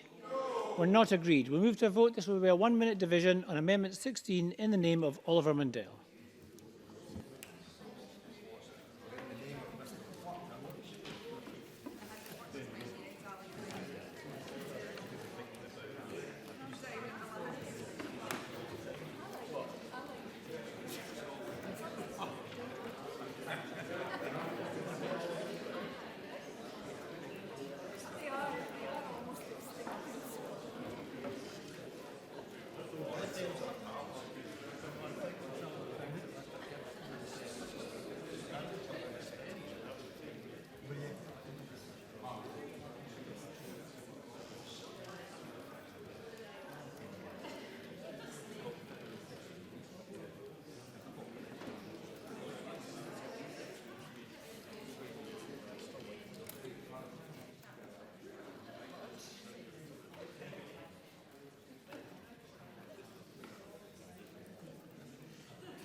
Can we have a point of order after the vote, if that's okay, Mrs. Young?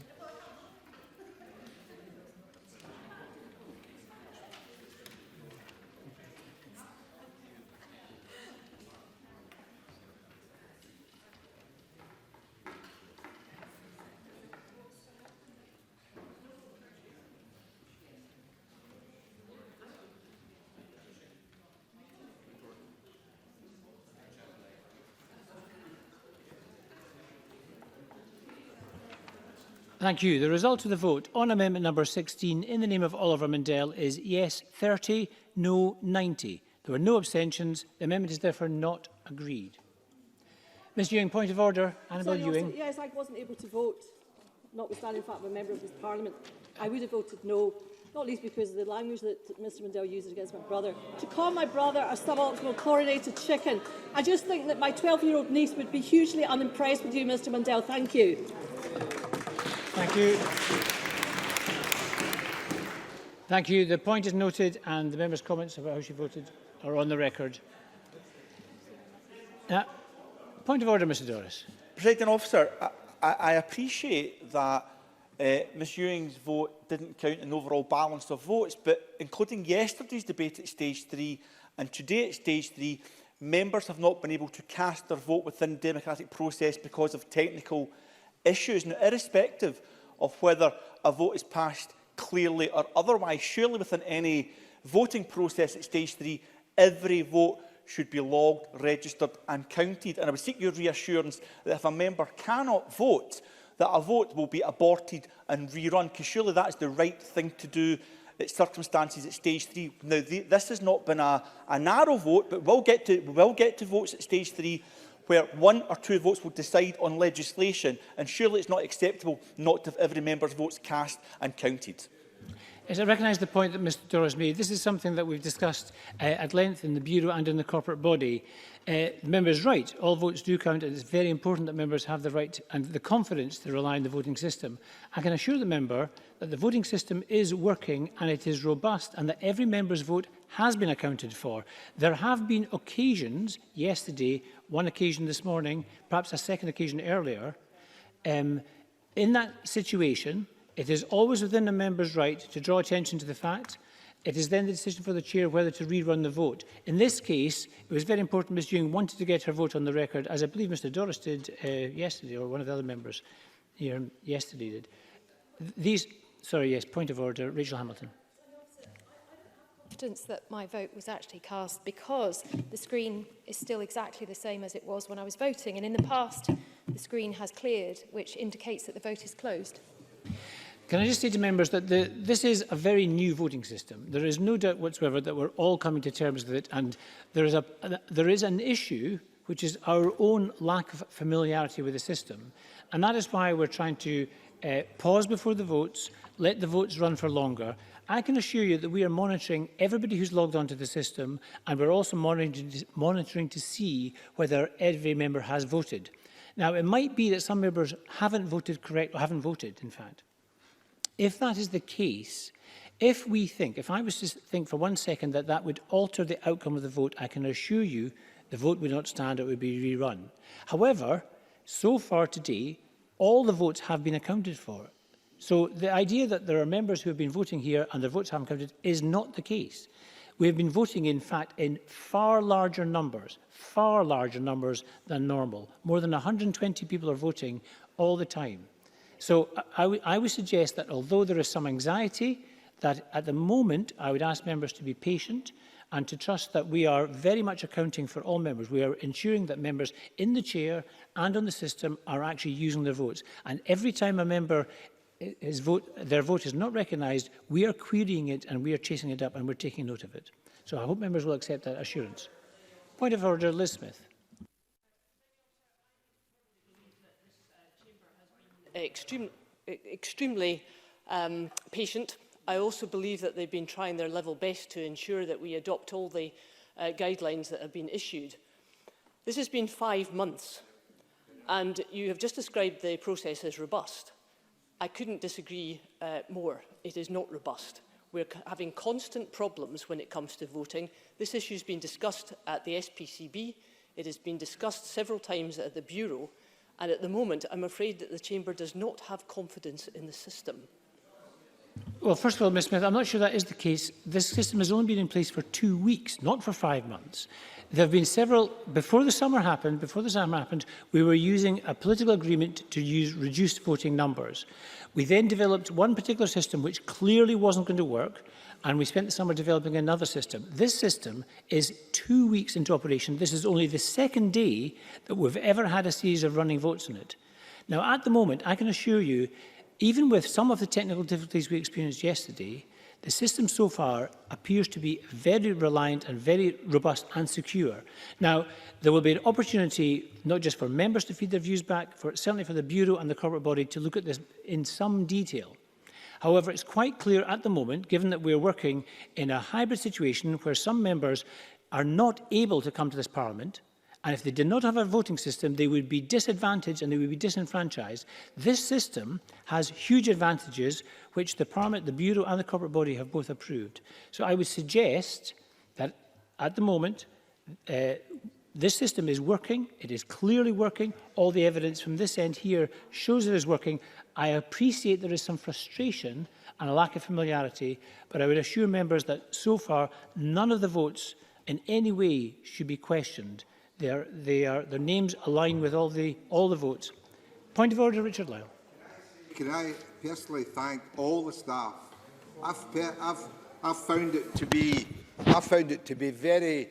I can do the only thing I can't do is I can't shout virtual from my house to say yes, no, or whatever. So can I personally thank, and I think we should thank every member of staff, because I think this is brilliant, and I think they've done an excellent job. That's my personal view. Well, thank you very much, Mr Lyle, for that point of order as well. Can I suggest that we move back on to proceedings? We move back on to proceedings. We are slightly behind time, and we're going to pick up Amendment 17. So I'm going to call Amendment 17 in the name of the Cabinet Secretary. Cabinet Secretary to move formally. Move formally. Thank Thank you very much, Cabinet Secretary. The question is that Amendment 17 be agreed to. Are we all agreed? Yes. We are agreed. Thank you. Can I call Amendment 18? Cabinet Secretary to move formally. Formally moved. Thank you. The question is that Amendment 18 be agreed to. Are we all agreed? Yes. We are agreed. We're going to...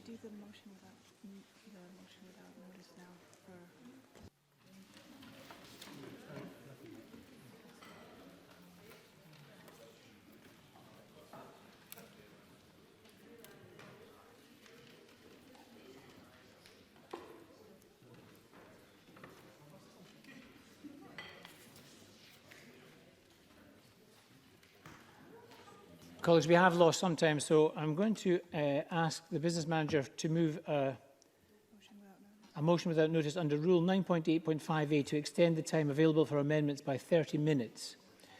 Business managers have consulted on this, and this is the suggestion, move by 30 minutes. Can I ask Graham Day, the business manager, to move such a motion? Yes, but before I do, Presiding Officer, to be clear, the business managers are looking to curtail the debate at the end to bring back some of the time for the benefit of members, but I move the motion. Thank you very much, Mr Day. So the motion is that we extend time available for amendments by 30 minutes. Are members agreed? Agreed. Thank you very much. So we're going to turn now to Group 6. This is the purpose for which information may be required or processed. Can I call Amendment 22 in the name of Maureen Watt? This is grouped with Amendments 23 and 24. Maureen Watt to move Amendment 22 and speak to all the amendments in this group. Thank you, Presiding Officer. And I would like to start off by thanking Colin Smith for raising the important issue of food security at Stage 2. In the face of the ever-increasing challenges our society is facing, the need for an accessible and affordable food supply is becoming more acute. Colin Smith's Stage 2 amendment, however, was too imprecise, so I welcomed that he allowed us all more time to think about what might be useful in this regard. My amendment seeks to achieve this precision. It also seeks to create greater alignment with the provisions in Clause 17 of the UK Agriculture Bill, which requires the UK Secretary of State to provide a report on food security in the UK every 5 years and what that report might cover. We will now be able to feed in any Scottish-specific data to that process that covers similar topics, should we wish to do so. I note too that the Cabinet Secretary has helpfully written, setting out that there are existing powers to collect data on food safety and consumer confidence. I welcome that he will now discuss with ministerial colleagues how we go about using all the data collection powers available to ensure we get a full picture of all the issues relating to food security. Amendment 22 in my name would extend the list of permissible purposes for which information may be required or processed under Part 2 of the bill to include monitoring or analysing supply sources for food and or household expenditure on food. As this is more specific than the term food security, I think it provides the clarity we need around exactly what data can be collected while still ensuring that the powers cover key areas of concern.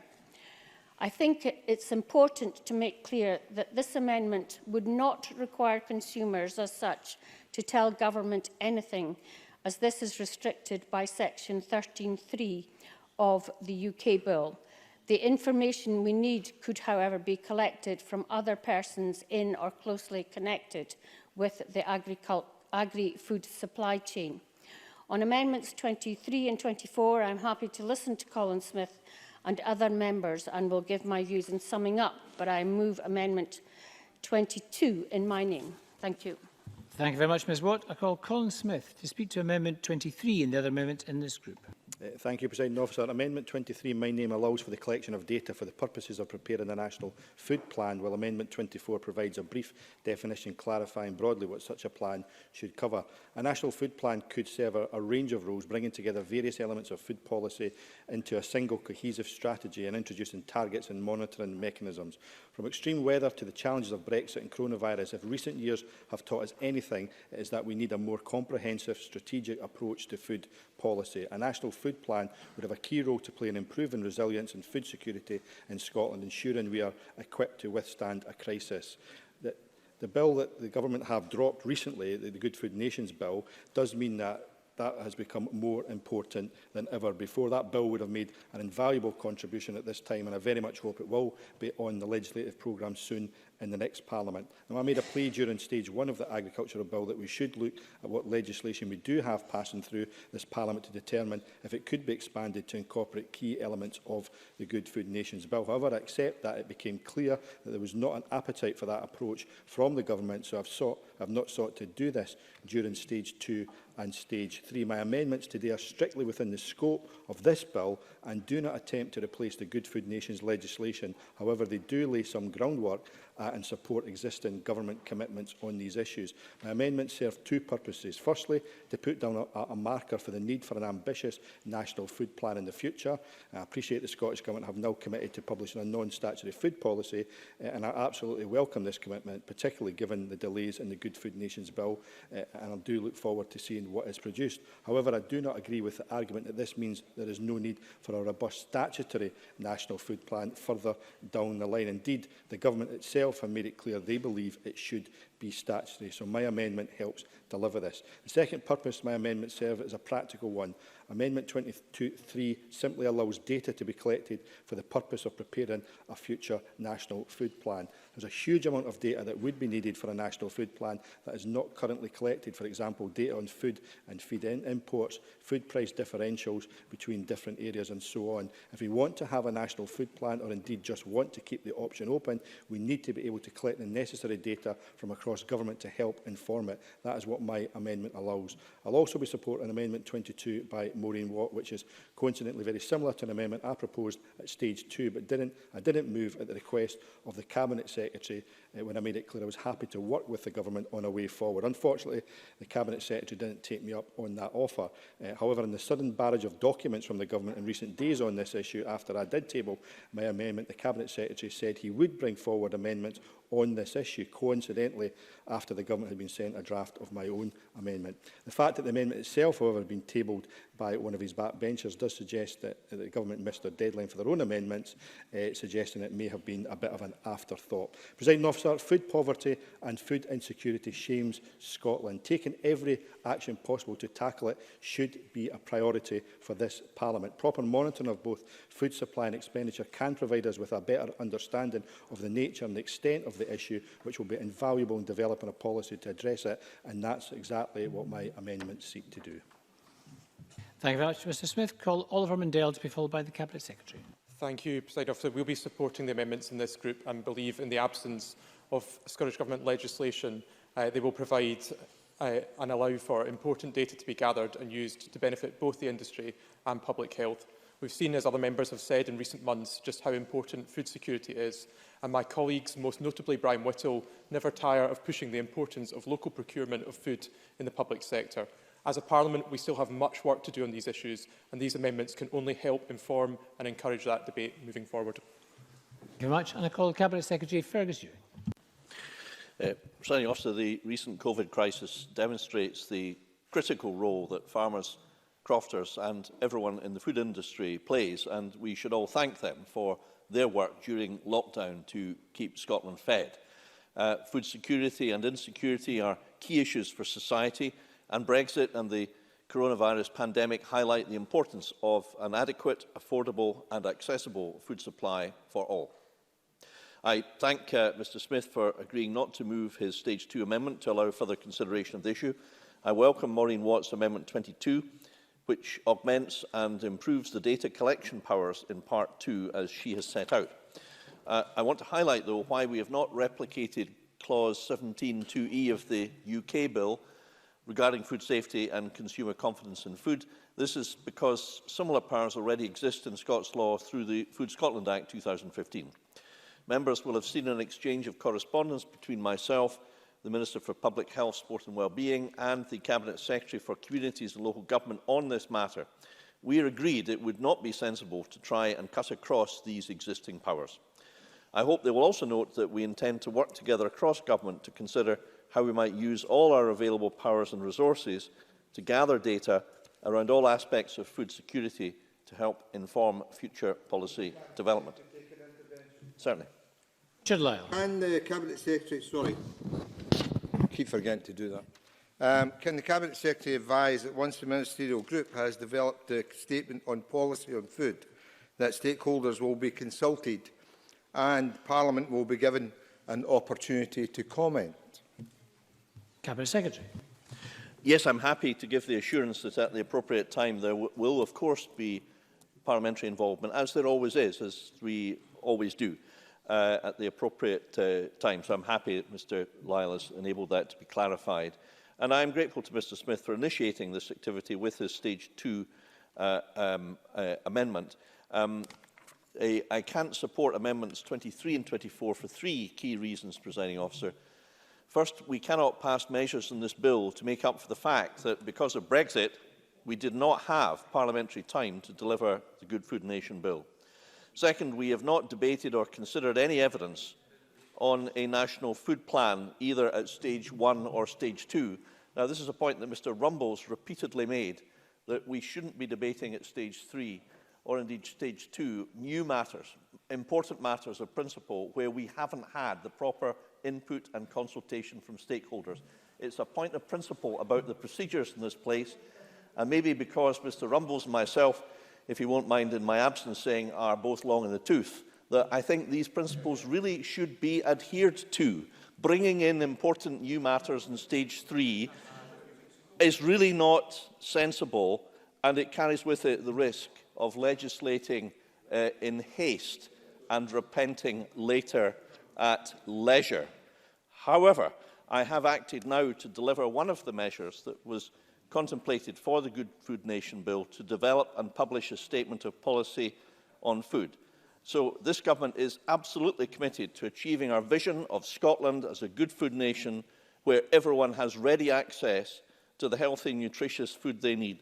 The decision to pause the bill was not one I took lightly, but because of Brexit, There was simply insufficient parliamentary time. That is the reality.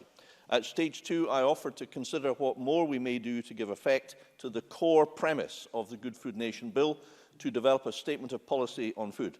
And last week I announced the Ministerial Task Force on Food will now reconvene with the involvement of a number of Cabinet Secretaries and Ministers from across government to develop and publish such a statement. I'm happy to give a further undertaking today that we will include consideration of the matter set out in paragraphs A to E of Amendment 24 as part of that work. In the light of all of this, I do invite Colin Smith not to move his Amendments 23 and 24. Should he do so, I encourage members to vote against them. Thank you very much, Cabinet Secretary. And I call on Maureen Watt to wind up in this section and to press withdraw Amendment 22. Thank you, Presiding Officer, and I welcome members' support for Amendment 22, and I'm pleased that we've been able to influence the bill positively. Amendments 23 and 24, however, take us beyond the principal aims of Part 2 of this bill. I too was disappointed when the Good Food Nation Bill had to be shelved earlier this year.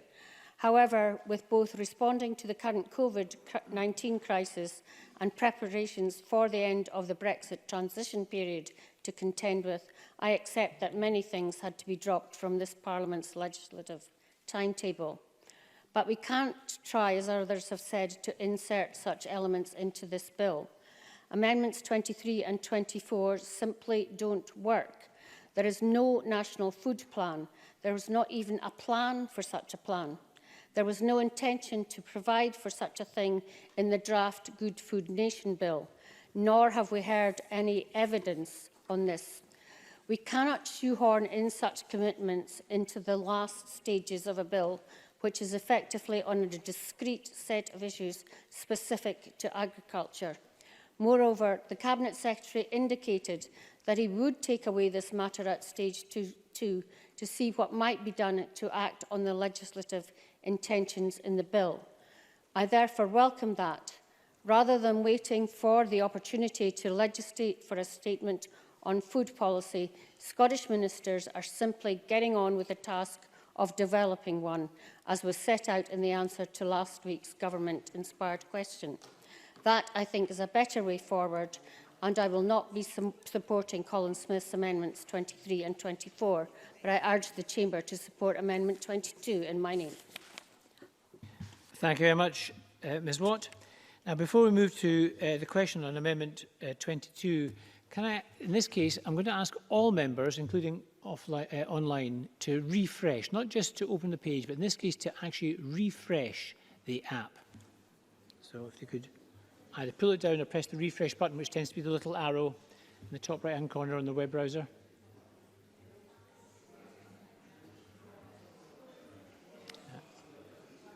So members online as well, if you could refresh your app, not just open it, but actually press the refresh or pull it down to refresh it.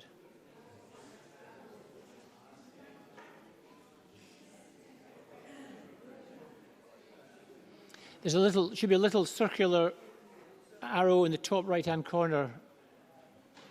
If you press that, on some screens you pull it down and it'll go back up again. Okay. That's good.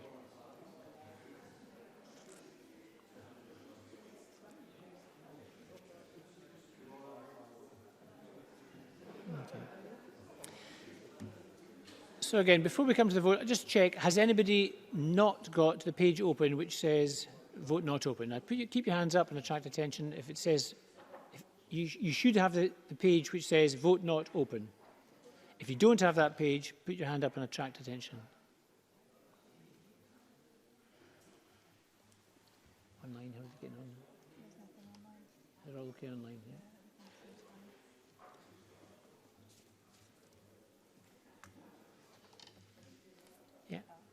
He's okay. You okay? No?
Thank you, colleagues. So in the chamber online, again, just ask you to verify, make sure that you've got the page and it says voting not open. We do. No one's got that. In which case, we're going to move to the vote on Maureen Watt's amendment. So the question is that Amendment 22... Sorry, one more. Beg your pardon. Okay. We'll wait 1 second, Ms Graham.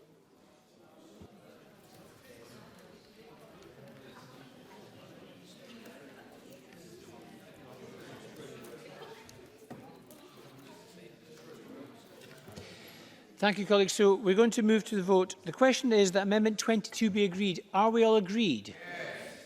Are we all agreed? Yes. We are agreed.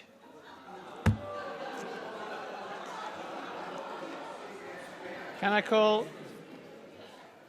call Amendment 23 in the name of Colin Smith? Colin Smith, to move or not move? That's moved. The question is that Amendment 23 be agreed to. Are we all agreed? No.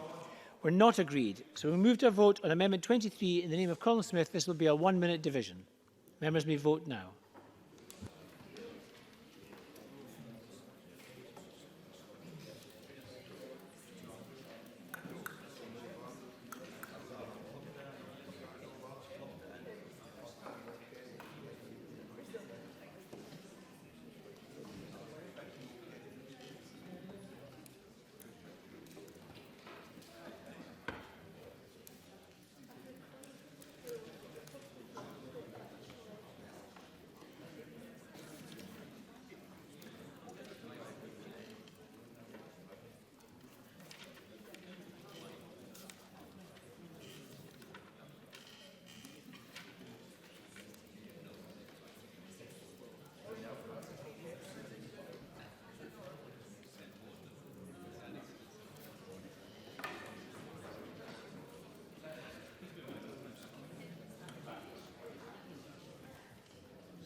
The result of the vote on Amendment 23 in the name of Colin Smith is yes 57, no 64. There were no abstentions. The amendment is therefore not agreed.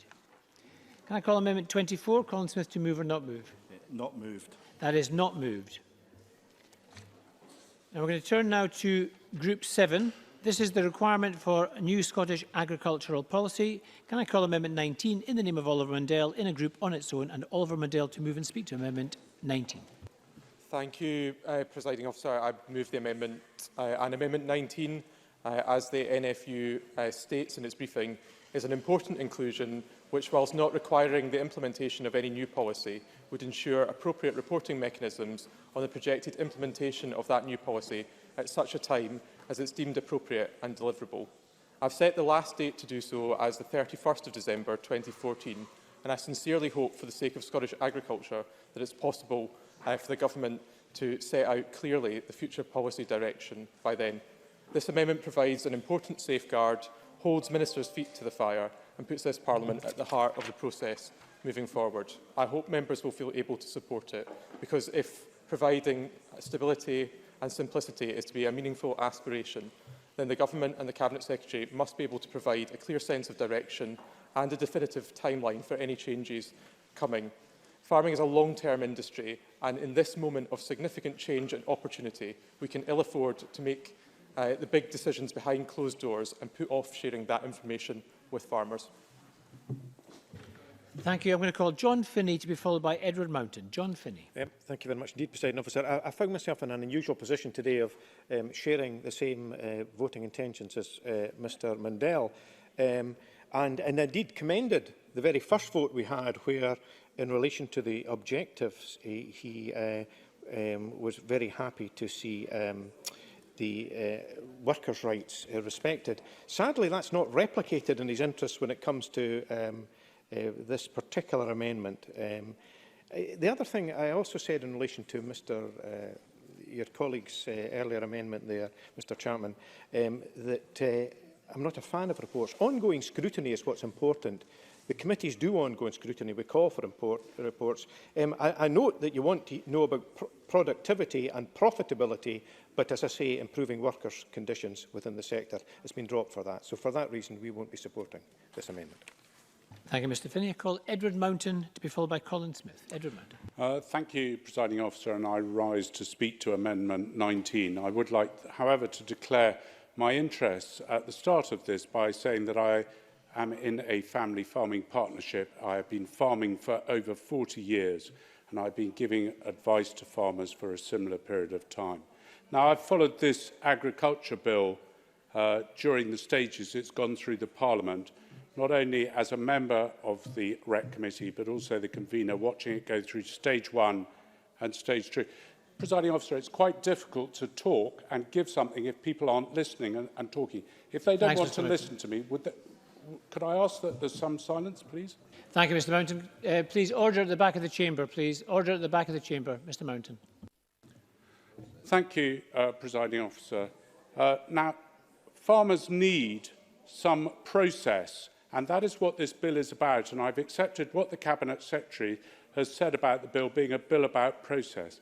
But also, farmers need policy. And they need that policy to be able to deliver all the requirements that the government want them to deliver. Now, I watched, as I said, in stage 1 and stage 2, and especially on stage 2, some very good amendments coming forward, not only from within my party, you'd expect me to say that, but also from within the Labour Party, brought forward by Colin Smith, and from within the Green Party, brought forward by John Finney. But they were all defeated. They were all defeated, Presiding Officer, by an SNP and Lib Dem alliance. And this sort of unholy alliance was negotiated by Mr Rumbles to get his sunset clause through. That's all he wanted. But it was a little bit bizarre, if I might say so, because if he had bothered to speak to the other members of the committee, he would have been able to get a sunset clause through that met the requirements of all the other parties and perhaps would have then got the support of the Cabinet Secretary. Now, we've seen that alliance continue during stage 3, which means that this amendment will be defeated. And I think that is a huge mistake, because farmers need to know where they're going, and they need to be able to see the Cabinet Secretary, whoever it may be at that stage, come before Parliament, laying a policy down which they can then see and follow for the future. And I think that is what this amendment does. It gets the government to agree a timescale. I believe that farmers need this amendment. I believe that Parliament needs it. And I believe that Scotland needs it. And to me, to vote against this amendment would be an act of vandalism. Therefore, I urge members across the chamber and across all parties to support the farmers who have supported them so well and so diligently during the last 6 months and for many years before. Thank you. I call Colin Smith to be followed by the Cabinet Secretary.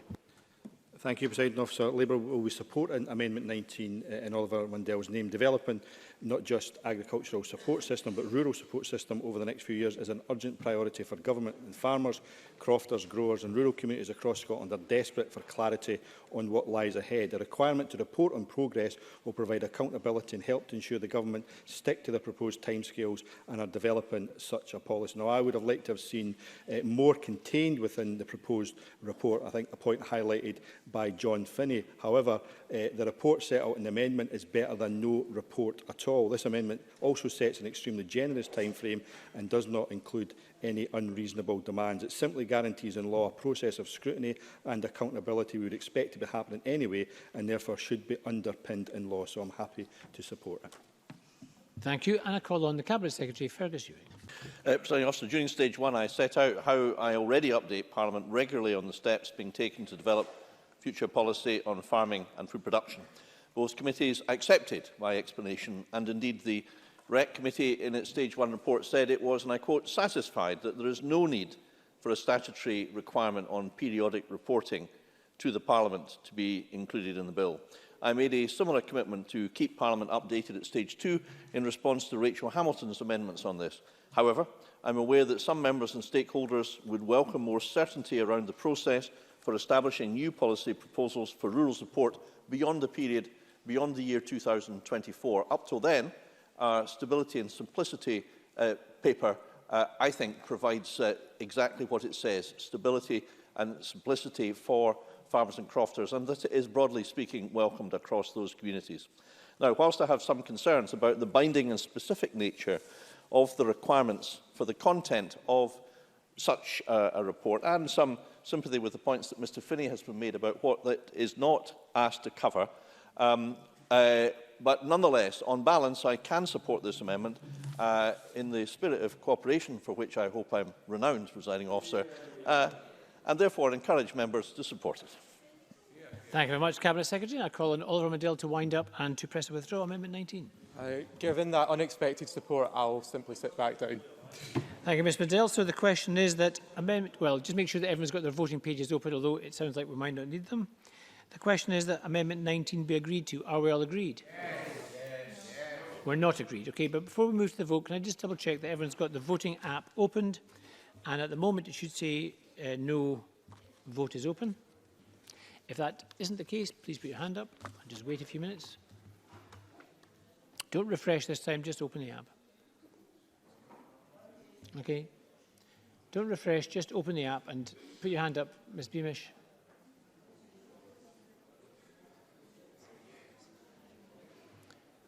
Okay.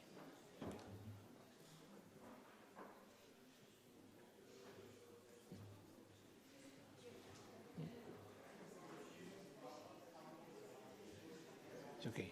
Yeah, I think we're ready to go. Anybody online?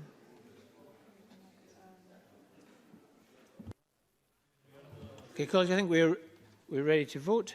So the question is that Amendment 19 be agreed to. Members may press, this is Amendment 19 in the name of Oliver Mandel. Members may press their vote buttons now. This will be a 1-minute division on Amendment 19.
The result of the vote on Amendment number 19 in the name of Oliver Mandel is yes 114, no 6. There was one abstention. The amendment is therefore agreed.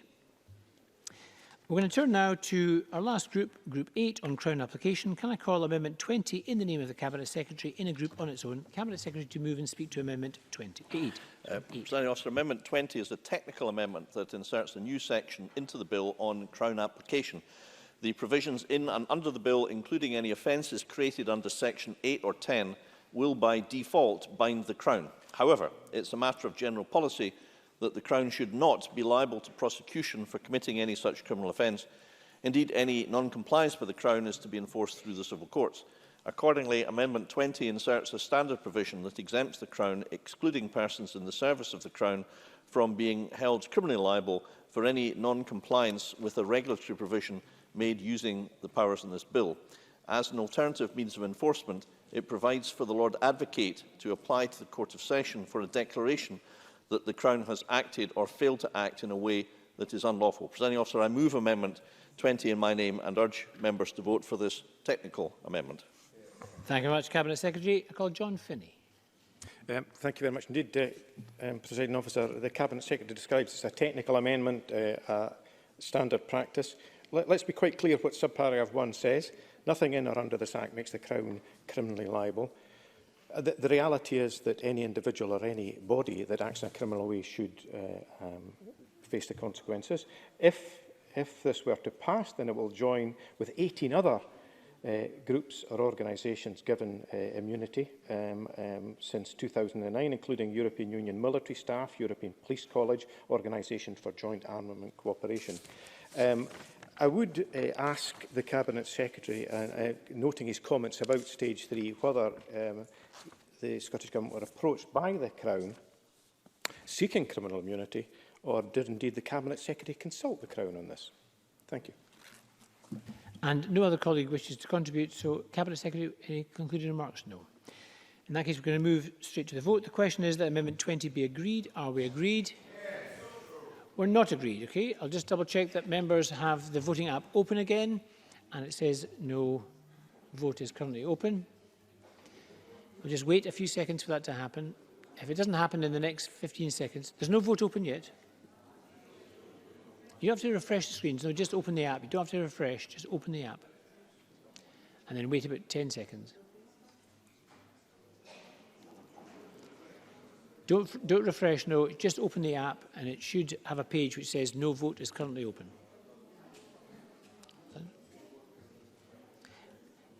If you don't have the page saying no vote is currently open, raise your hand. Okay.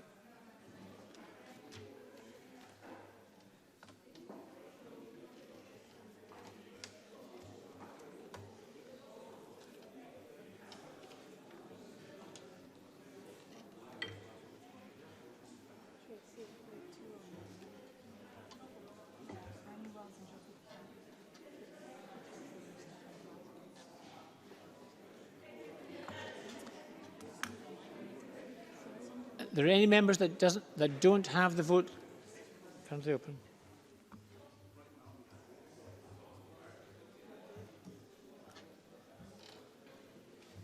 How are we doing online? Is it with all the things? Members online are having issues. Are they? Are we there yet, or they're sorting it?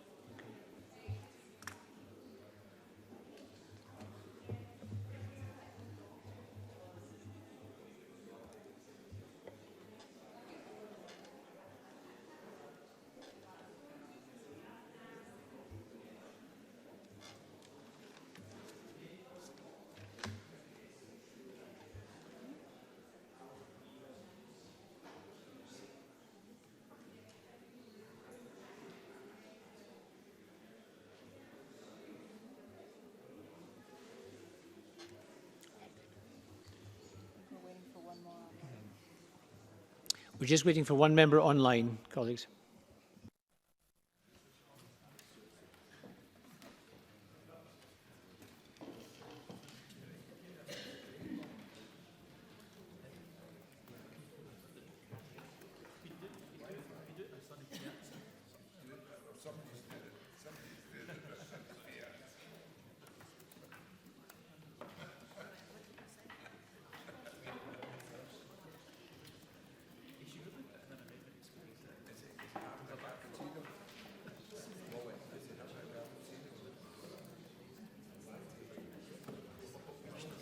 Thank you, colleagues. We're all ready to go. So the question is that Amendment 20 be agreed to.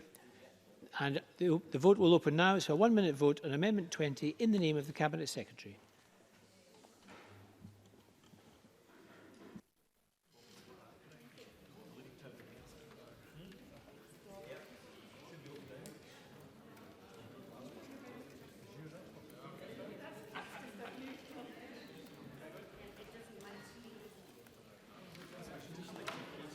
Apologies, colleagues. I'm afraid that vote stopped mid-vote. We're going to have to rerun that vote. That wasn't members, that was us. We're going to have to rerun that vote. Just a short pause while we reset the vote.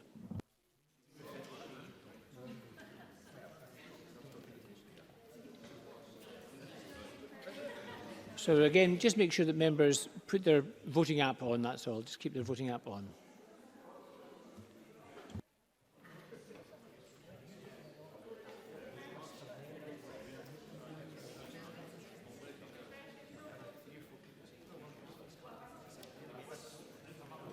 Okay, colleagues, we're about to run the vote again. Have you all got a page that says no vote currently open? Good. In that case, we're going to run the vote again. The vote is on Amendment 20 in the name of the Cabinet Secretary. Members may vote now. It's a 1-minute division.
Thank you. The result of the vote on amendment number 20 in the name of the Cabinet Secretary is yes 115, no 6. There were no abstentions. The amendment is therefore agreed.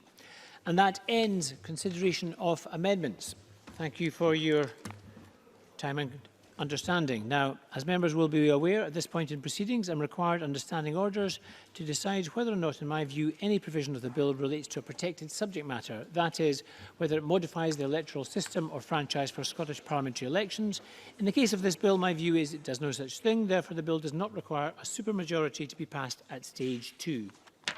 Now, we're going to press on shortly with the stage 3. I've asked business leaders, all the main speakers want to press on with the debate. However, we're going to have a short pause just while we change seats, just a short pause. And so I should say decision time will be 45 minutes after we start the debate, 45 minutes from now, essentially.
Right, I think the front bench know how long they've got for their speeches. I'll just remind people before I go on to say the next item of business is the Stage 3 debate on motion 22514, name of Fergus Ewing Agriculture Retained EU Law and Data Scotland Bill.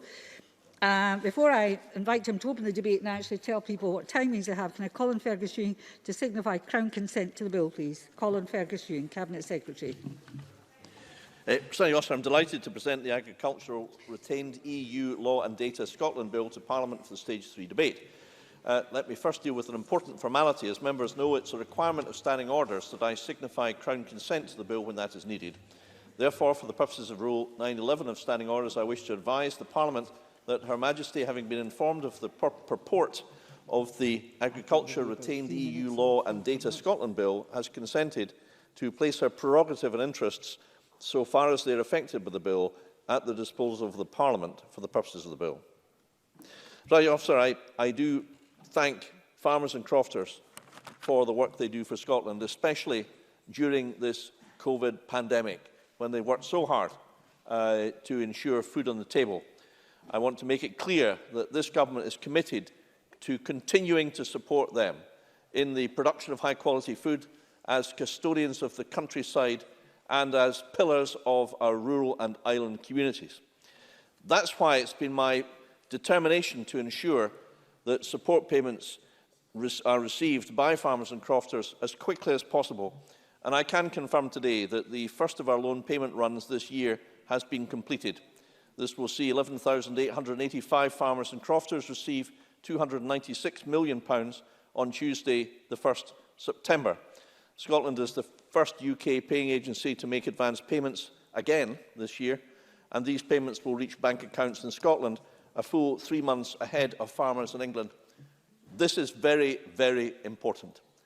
That means that at a time of real financial pressure in the rural community, this money will be used, circulated to make payments to other leading businesses in rural Scotland. My aim for this bill, as set out in the Stability and Simplicity consultation on which it's based, is that it should provide farmers, crofters and land managers with as much certainty as possible in the current climate, whilst we develop our longer-term rural policy that will apply but beyond 2024. It's a technical bill. It's about mechanisms and process rather than about policy change.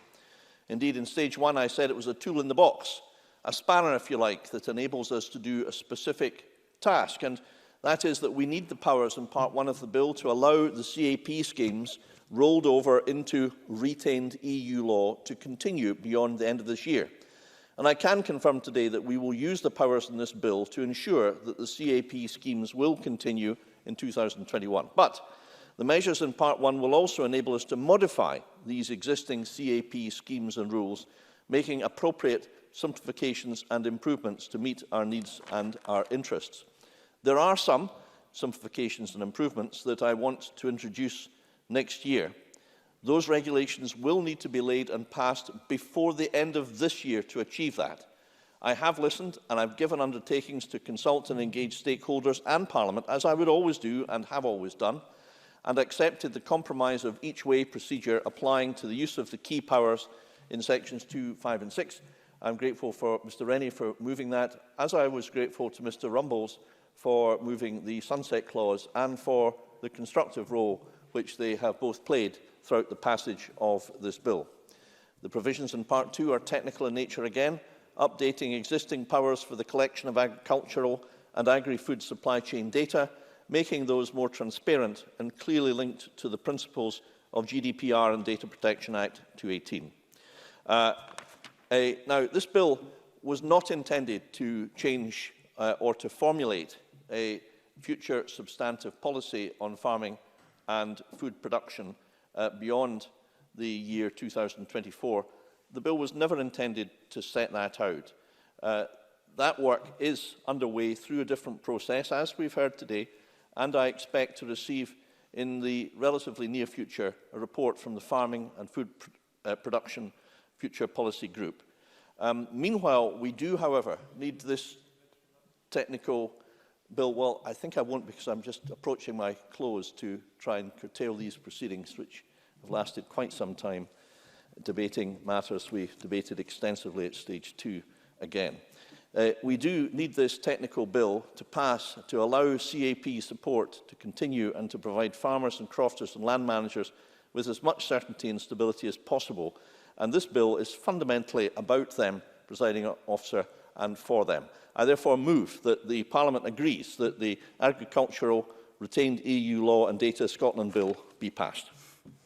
Thank you very much, Cabinet Secretary. Can I thank members, including front bench, who allowed their timings to be truncated, and some members have withdrawn from the debate to allow this to finish at a reasonable time. I call over Mundell to open for the Conservatives. Mr Mundell, please. Thank you, Presiding Officer. Agriculture is the beating heart of our rural economy, and we must never tire of promoting farming as a good in and of itself. To break or weaken the connection between farming and our rural communities is, in my view, to accept a managed decline in our countryside and accept rural depopulation as inevitable. In this context, farm and rural support payments remain central to the future not just of Scottish agriculture, but rural Scotland. In that context, it's disappointing that as we enter into the final stages of this legislative process, that the bill does little more than scrape over the low technical bar set for it. It is doubly disappointing when it's combined with the fact that we've not yet seen the Futures report. And as such, I feel today joins a long list of missed opportunities for this SNP government to chart a course for rural Scotland. Fortunately, though, for the Cabinet Secretary, the clock is ticking and we agree it must be supported, but it's not without some regret. We feel that this bill and the Cabinet Secretary fail to recognise that policy and process are often linked, and that's why I think we've seen heated discussion around some of the amendments today. Rather than enabling ministers to take the key decisions later, I think we could have been setting a clearer direction of travel and giving our farmers the stability and security they're looking for today. The Parliament and the many voices it represents should have been considering this stage 3 through the prism of the report of the Farming and Food Production Future Policy Group, and I would give up some of my time if the Cabinet Secretary can give a firmer indication of when we're expecting to see this long-awaited report. And without it, there's no intervention, I don't think. Without it, we're left with little choice but to hand powers to ministers to kick the can a little further down the road. I hope that they do have the energy and commitment to use them and use them well. For example, we share the fear of farmers that a future SNP government, as I've said during the stage 3 debate, might well siphon money out of the rural budget and support other projects. Farmers deserve clarity on what any capping of individual payments would look like. And like the NFU, we are absolutely crystal clear that any funds saved through capping must remain within the agriculture portfolio. And I would welcome again if the Cabinet Secretary, rather than twisting my words, wanted to stand up and make that guarantee today, because it's sadly lacking. To use these new powers to cut back on rural funding would represent an unforgivable betrayal of our rural communities. And it is alarming that the SNP government were not able to support Peter Chapman. Rather than the manufactured grievance of a UK power grab, it's fast becoming clear that the biggest risk of Brexit is an SNP budget grab that would see Scottish farmers as the losers. And I think the power to set a ceiling on individual payments dispels another myth we hear too often in this chamber. It is just one example of the many serious decision-making powers that are returning to Scotland from Brussels. Indeed, the very need for this bill in the first place should confirm that we are getting a power surge. There's nowhere left to hide. The big choices and big decisions that lie ahead will be taken here in Scotland, and it does a disservice for the Scottish Government to suggest otherwise. Thank you very much, Mr Mandel. I call on Colin Smith to open for Labour. Mr Smith, please. Thank you, Presiding Officer. There's probably more that could be said about what this bill fails to do and should have done than there is to say about what it actually does. Labour will be supporting the bill, and I welcome the fact it provides certainty in agricultural payments in the short term, but it's deeply disappointing that the SNP, with the support of the Liberal Democrats, have gone out of their way to ensure this bill and debate has focused on little more than this. Every piece of legislation that comes through this Parliament is an opportunity to change things for the better, but the aim of the SNP and the Liberal Democrats appears to have been trying to avoid changing very much. This is particularly frustrating when the pressure on parliamentary time means so many important pieces of legislation have been dropped, from the Good Food Nations Bill to the Crofton Bill. Now, I appreciate the purpose of this bill was to provide continuity, but that should not have come at the expense of using the bill to give direction on important but largely ignored powers it provides, namely allowing changes to be made to existing payment schemes. The Scottish Government have committed to introducing an entirely new system of agriculture and rural support to replace the Common Agricultural Policy by 2024. It remains to be seen if that will actually happen, but it will be an opportunity to make some much-needed improvements in how support is allocated and what it delivers. But it's going to be a significant change for the sector. It is critical that the 4 short years between now and then are used to lay the groundwork for this change and help the sector to prepare. But both within this bill and out with the government have refused to set out their plans in any meaningful way for the transition period, let alone their vision for what will follow after that.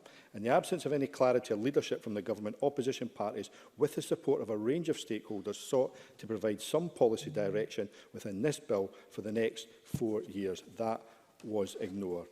We urgently need to see a different, more constructive and more ambitious approach from the government if we are to build a consensus around the future of agricultural and rural support. Time and time again, we've come to this chamber and asked for the government to set out their plans, even in the most high-level terms, but they have failed to do so. The Cabinet Secretary has justified this by eventually establishing the Farming and Food Production Future Policy Group and insisting that any hint of leadership whatsoever from the government would undermine their work. That is not to dismiss the vital work of the group. Their expertise and insight is invaluable and should be absolutely at the heart of any policy making in the future. The problem is, for the Cabinet Secretary, setting up these groups seems to be his only answer. And now the publication of the long-awaited report has been postponed. Meanwhile, across Scotland, farmers and crofters are waiting for information on what could be the most drastic overhaul in support for decades, unable to prepare or to plan. The sector faces ambitious targets in 2030 for both productivity and carbon reduction, but remain reliant on a support system that fails to properly support either. The message I get from the sector over and over again is that they are ready and willing to change, but are being held back by a support system that isn't fit for purpose, unsure if, when and how it will be changed. Now, whatever the details of the new system, it is likely to be, and indeed should be, a significant change from CAP. A new agricultural support system has the potential to deliver a huge range of benefits in addition to those already provided by CAP. It can do more to support our environment, our economy, our rural communities, and distribute funding more equitably. There's a broad consensus on the way forward and the need for a support system that better incentivises sustainability and innovation, delivering clear public good for public money. But while this will be to the sector's advantage in the long run, it is bound to be a significant adjustment. The only way to minimise disruption is to allow preparations to begin as far in advance as possible, ensuring a smooth transition. Back in 2018, the government made a commitment to introduce that new system in a short period of time. 2 years later, we are not any further forward in what it looks like, but we are now just 4 years away from the new system being implemented. A long-term sector like agriculture needs advanced planning, but that is getting increasingly difficult the more time it takes for the government to get its act together. As we look to the future, I'm optimistic that whatever the challenges the sector face, they will do their best to meet those challenges in the same way that they met the challenge of the current COVID pandemic. However, ultimately, Presiding Officer, this bill will be remembered, if it is remembered at all, as a testament to the government's lack of ambition and imagination for the future of agriculture.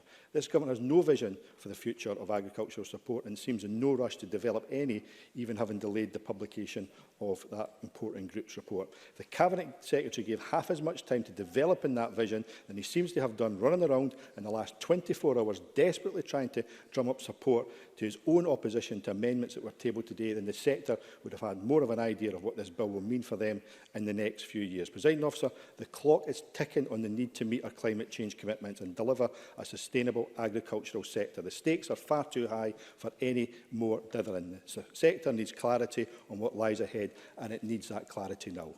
Thank you very much. And I call on John Finney to the Green Party. Mr Finney, please.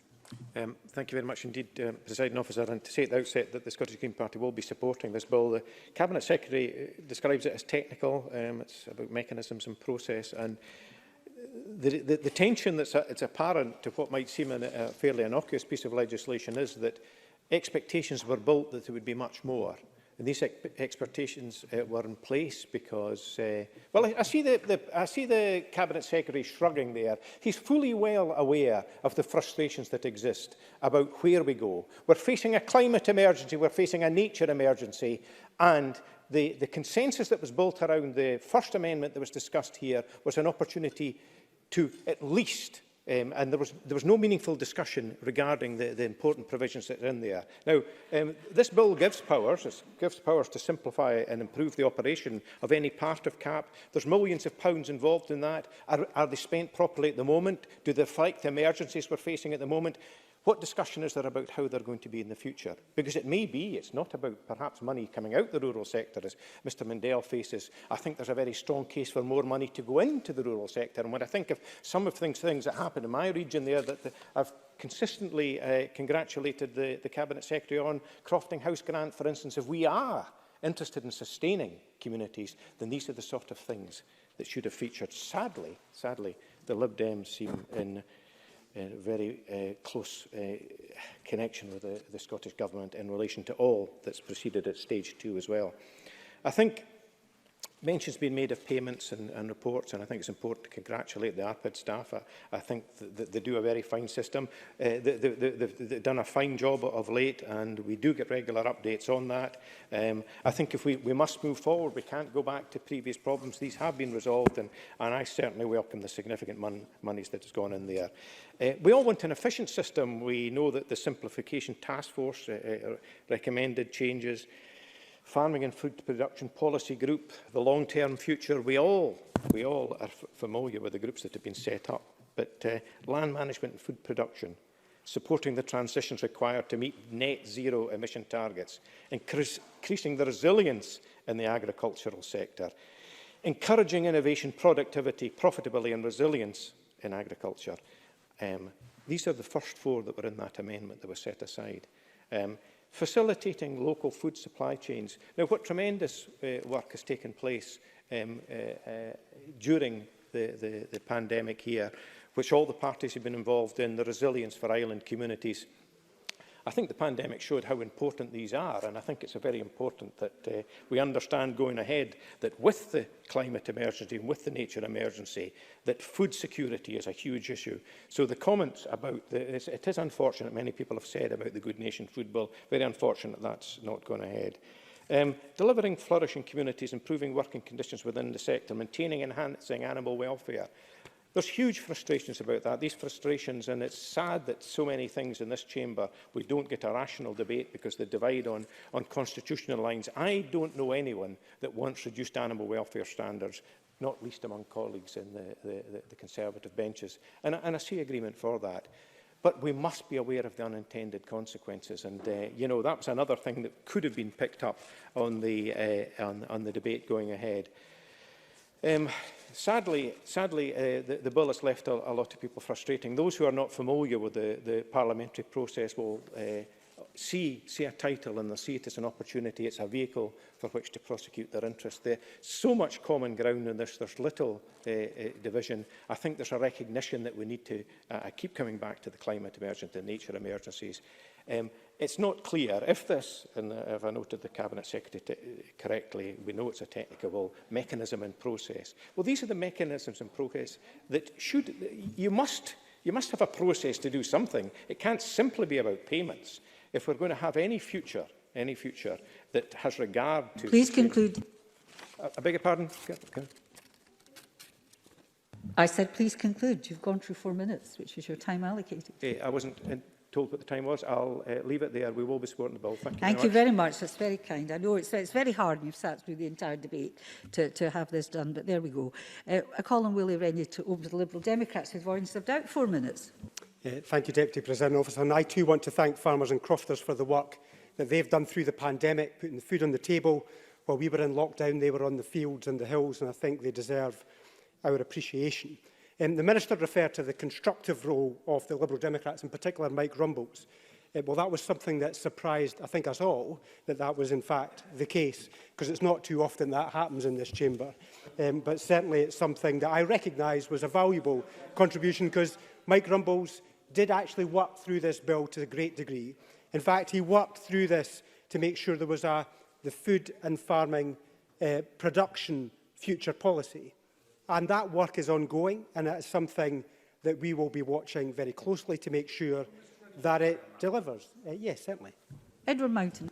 Sorry, thank Mr Rennie for giving way on that point. Actually, if you look at the Stage 2 debate that went on, the Liberals voted against nearly every single amendment, and they also voted against the amendment to put a timescale in for the farming policy. So how you can thank Mr Rumbles for voting for it when he clearly voted against it, I'm bemused, but maybe that is the unholy alliance. Willie Rennie. I do think it's unhelpful on many occasions to talk about unholy alliances when people are trying to agree between different parties about what is valuable. And I think Mike Rumbles did make a significant contribution to the early part of this wider debate about future policy. And I think it is right, once you've set up a group of experts and advisors from different parts of society, that you allow them to do their work, rather than trying to second-guess them before they publish their work. And I think that is something that's a valuable contribution, and I thank Mike Rumbles for being able to persuade the Minister to set up that group. But I also want to thank Oliver Mundell, Colin Smith and Peter Chapman for their amendments today. Although we didn't support them, I think it did help to try and shape the debate in the full chamber to allow the future discussion of this as we move forward, to create a more rounded policy. Because I do want to see a Good Food Nation bill. I do want to see support for farmers to be protected. I want to see, in fact, if it could be enhanced on occasion as well. But I most importantly want to see food and farming policy considered in the round and a mature policy being developed. It helped to focus mine, their amendment, and I thank them for that. But this is a technical bill in order to make sure that farmers continued to be paid in the interim. And this bill should not have been necessary in the first place. We were told that leaving the European Union was going to make life easier. Well, I don't think this afternoon or this whole discussion of this debate has been easy.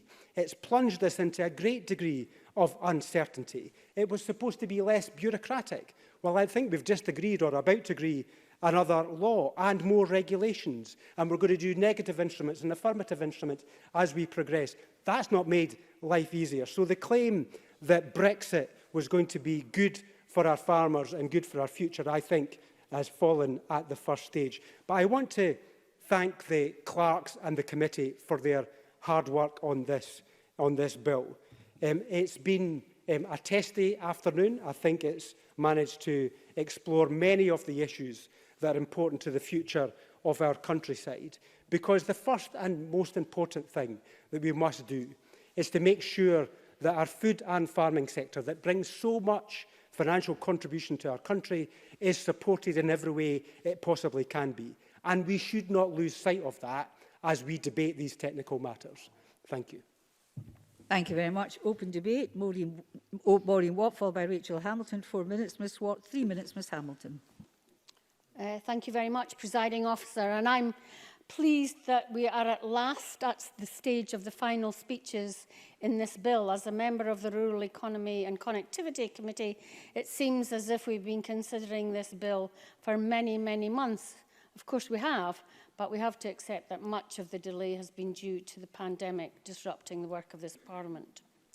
The need for this bill is entirely due to the result of the UK decision to leave the EU, a decision not supported by the people of Scotland at the time of the referendum and still not supported now, given how much more we know about the disastrous effects it will have on our economy. With COVID and the crash of the economy on top, it is absolutely disastrous. It's also been interesting to see during the debates and on the amendments this afternoon to see how the Tories have abandoned food production as the main activity of farming.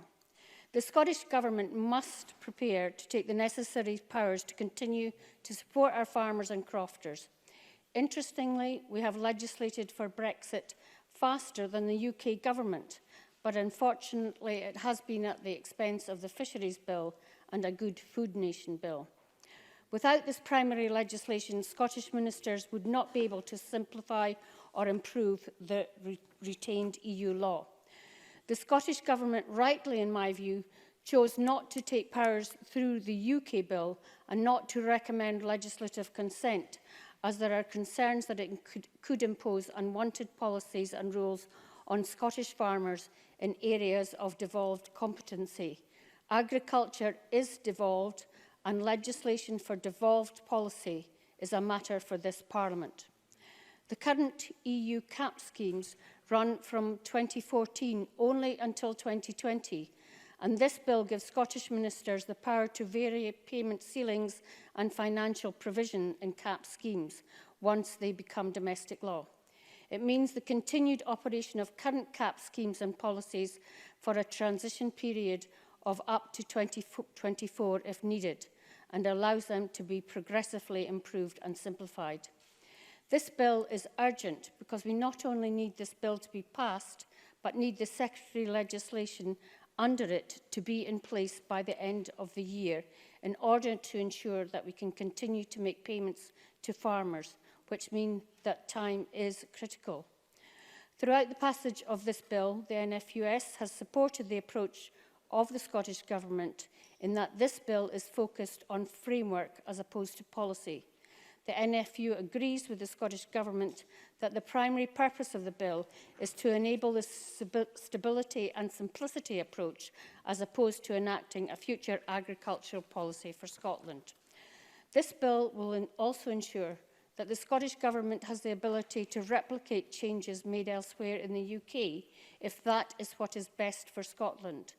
These include avoidance of barriers to the movement of sale of goods within the UK after EU exit, and UK-wide frameworks which are beneficial in areas of pesticide regulation, animal health and welfare, but as long as they are not imposed on us without our consent.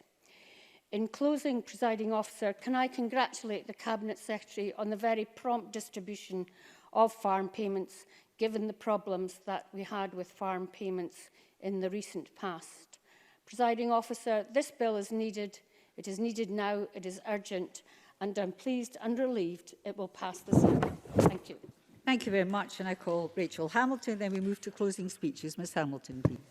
Thank you, Deputy Presiding Officer. May I begin by thanking farmers and crofters for ensuring our country is well fed and watered.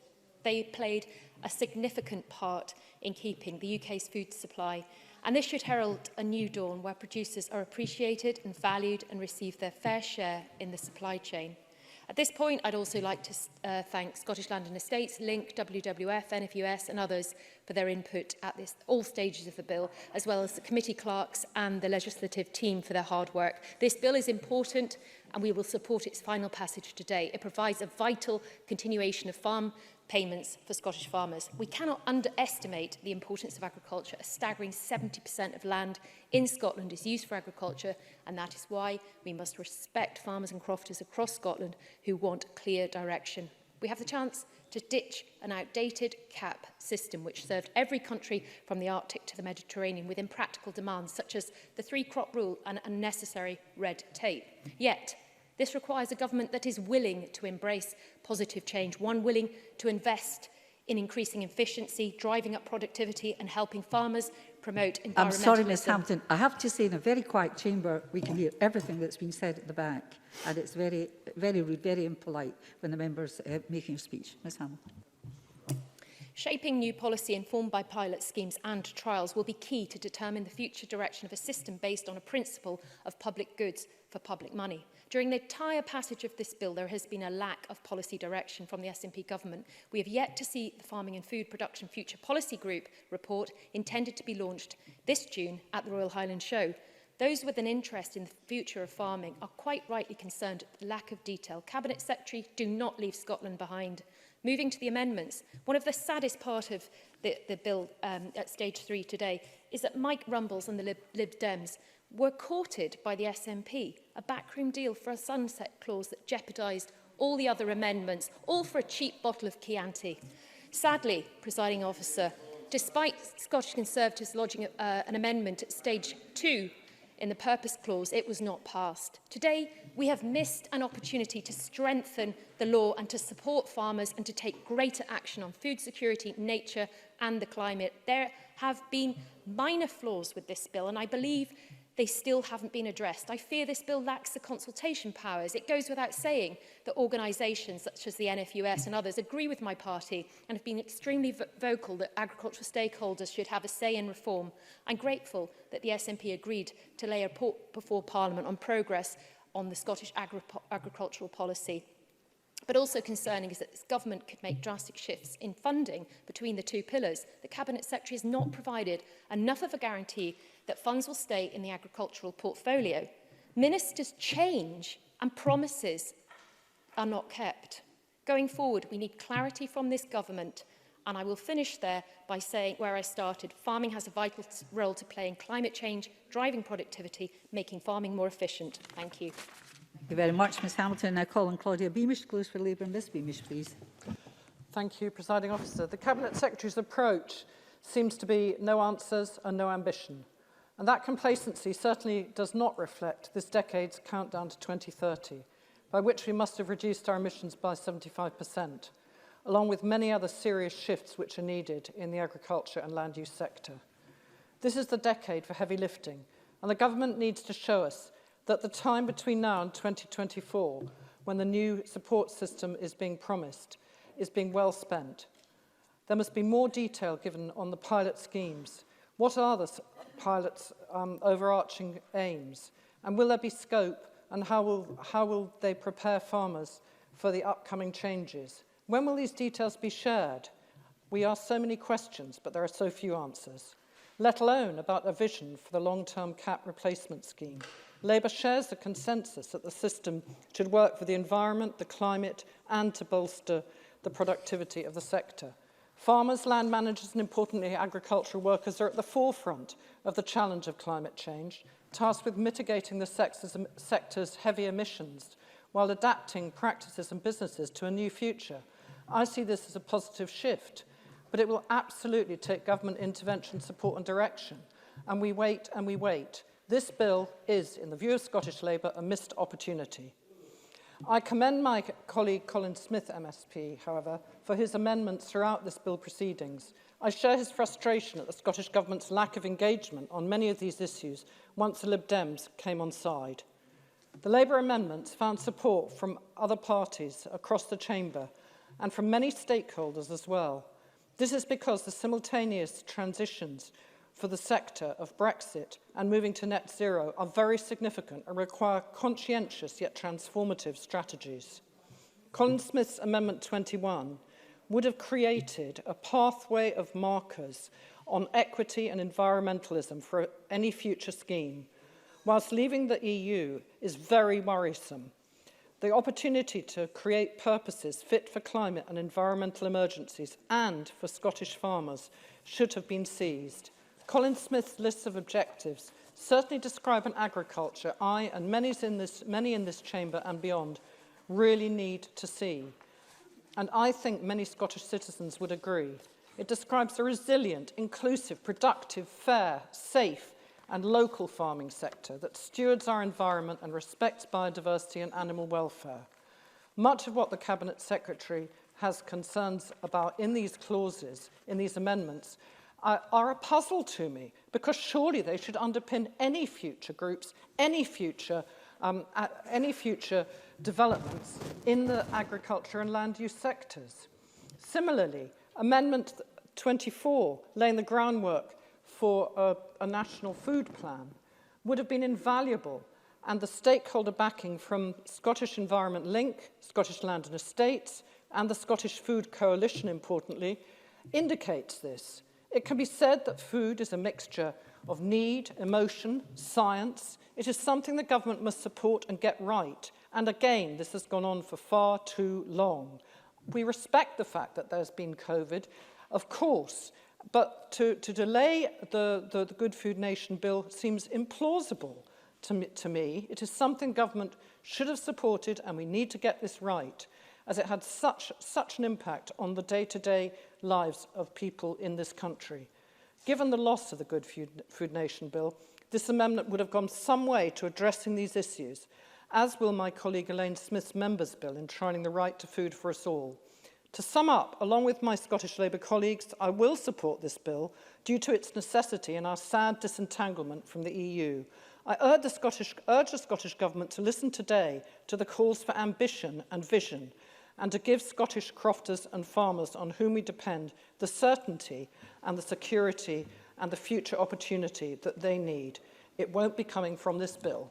Thank you. Thank you very much. Now called Edward Mountain to close the Conservatives. I'm afraid it's only 3 minutes, Mr Mountain.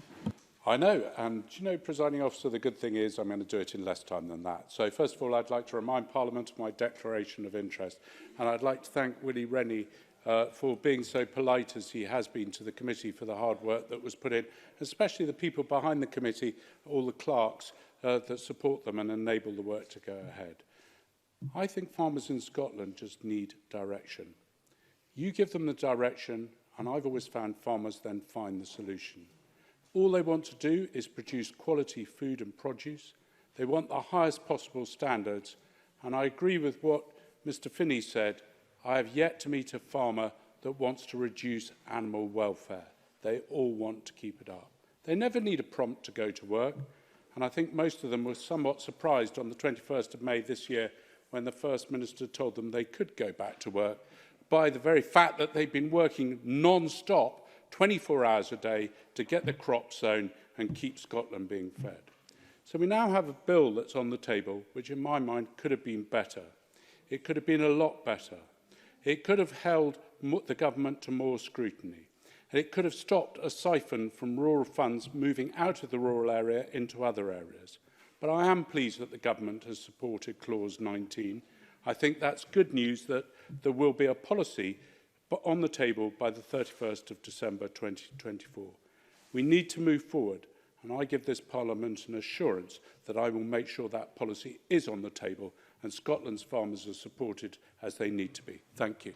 Thank you very much. And true to your word, you were shorter than the time allocated. I now call Fergus Ewan to close for the Government. Cabinet Secretary, please, 5 minutes.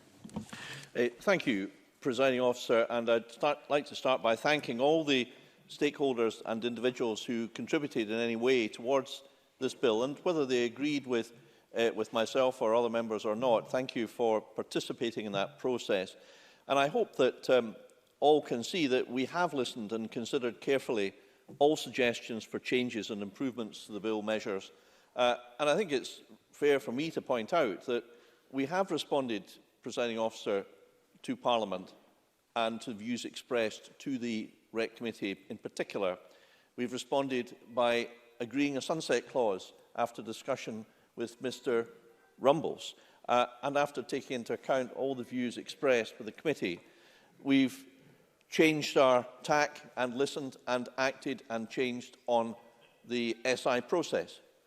We have done so as well in respect of issues relating to the Good Food Nation, even although it was not directly relevant to this bill. Nonetheless, we listened, responded, and we have acted today, as I said we would seek to do at stage 2.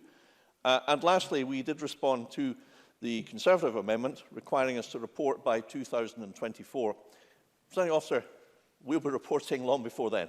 It's actually impossible to leave things to 2024 anyway if you want to implement change, because you see, the fact is that, and I've been quite frank here, CAP legislation and rules are highly complex. Any change is an extraordinarily complex matter. It is not really something that is consistent with high-level debate and a list of things which are very worthy and desirable in themselves. It's far more complicated than that, and we must pay attention to detail to get it right. And much of that work is done in committee, as it was this morning on an LCM, for example. Now, the challenge is to work through changes that farmers and crofters actually want, particularly in the short term. And my assessment is that there's a special desire to see reform and improvement on the penalties and inspections regime. And I say that, like yourself, convener, of having been around for quite a while and represented farmers and crofters, some of whom have suffered extraordinarily high penalties, tens of thousands of pounds for possibly relatively administrative errors. That is quite shocking. That's a real concern to those involved. That's something I was passionately determined to get right. And now I've got the opportunity. Why? Because we've created the lever with this bill to be able to do it. So the challenge is to work through what farmers and crofters actually want. Now, another thing that they absolutely want is certainty about continued income as they are essentially running businesses. And over half of farmers and crofters in Scotland are dependent on that income for their livelihood. And therefore, it's essential that they get the money, and I'm delighted they're getting it 3 months ahead of England. It's a great achievement, thanks to the ARPID staff who worked during COVID and did so well for the farming community. My sincere thanks to them, and I'm determined to continue that our hill farmers receive the support to which they are entitled, not just for producing food, but as those custodians of the landscape and at the heart of rural Scotland. And my discussions with farmers and crofters, such as the Loch Arbor group that I think Donald Cameron brought along not so very long ago, was that they're far more concerned about that continuity of basic financial support than they are about a purpose clause. Not one single farmer or crofter in this country has ever mentioned to me a purpose clause. So why opposition members get give it such a, well, I haven't really got time, I'm very sorry, think that this is important really defeats me, because this bill is about passing legislation for a necessary purpose, convener. It's not about substantive policy. And the approach of opposition members is entirely up to them what they do. I'm not actually sure it's doing them any good. Presiding officer, in relation to this bill, we did not vote to leave the EU. We are here because Brexit is being foisted on it, but we are determined to mitigate its impacts in every way. And it's my intention to continue to do that by providing certainty, confidence, continuity of income, payment ahead of our friends and farmers down south, stability and simplicity for the next 4 years, something that is not guaranteed in other parts of the country. This bill, in closing, presiding officer, will help us achieve these objectives. Thank you very much. And that concludes the debate on the Agriculture Retained EU Law and Data Scotland Bill. And it's now time to move on to the next item of business. There will be a short pause, and then we will do so.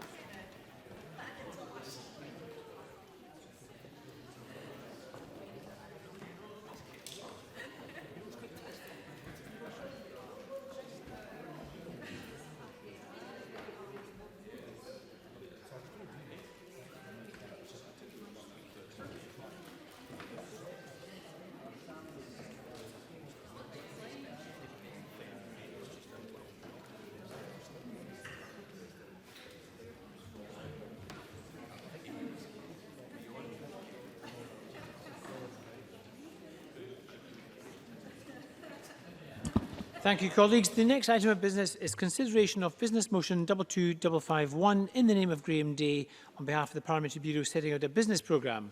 Could I call on Graham Day to move this motion? Move, presiding officer. Thank you very much.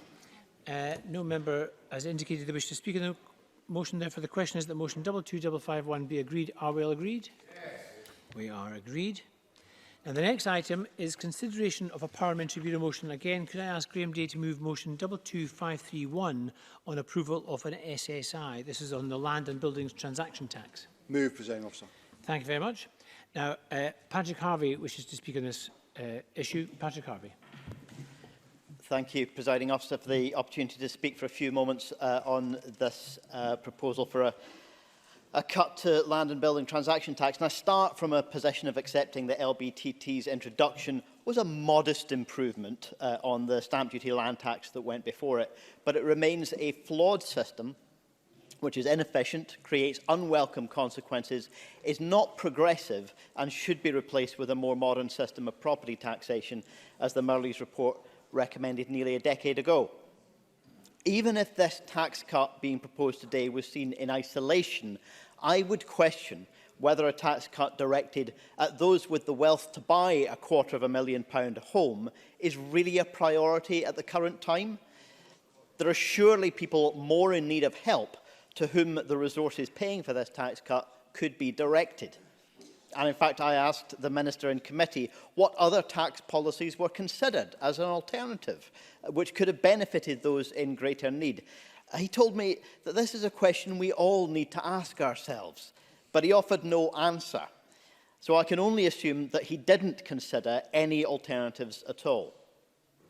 But of course, we don't see this policy in isolation. We cannot help but see it in the wider context of housing and the property market. And that gives us further reasons to oppose it. As the Scottish Fiscal Commission sets out at paragraph 1.14 of its report, this tax cut will lead to an increase in prices. And why would it not? With less tax or no tax to pay, but the same overall budget to spend, buyers will simply be in a position to bid a little bit higher on the property they want to buy. This isn't a new argument. It's well understood that this kind of consequence will arise from a tax cut like this, and that's why the Fiscal Commission predicts it. And the Minister accepted that when he moved the SSI at committee. At the same time, the Scottish Government is continuing to increase so-called Help to Buy schemes for first-time buyers. And that's another measure which will have the same effect of driving the cost of housing ever higher, both directly and indirectly. So at both ends of the market, government policy will drive up prices.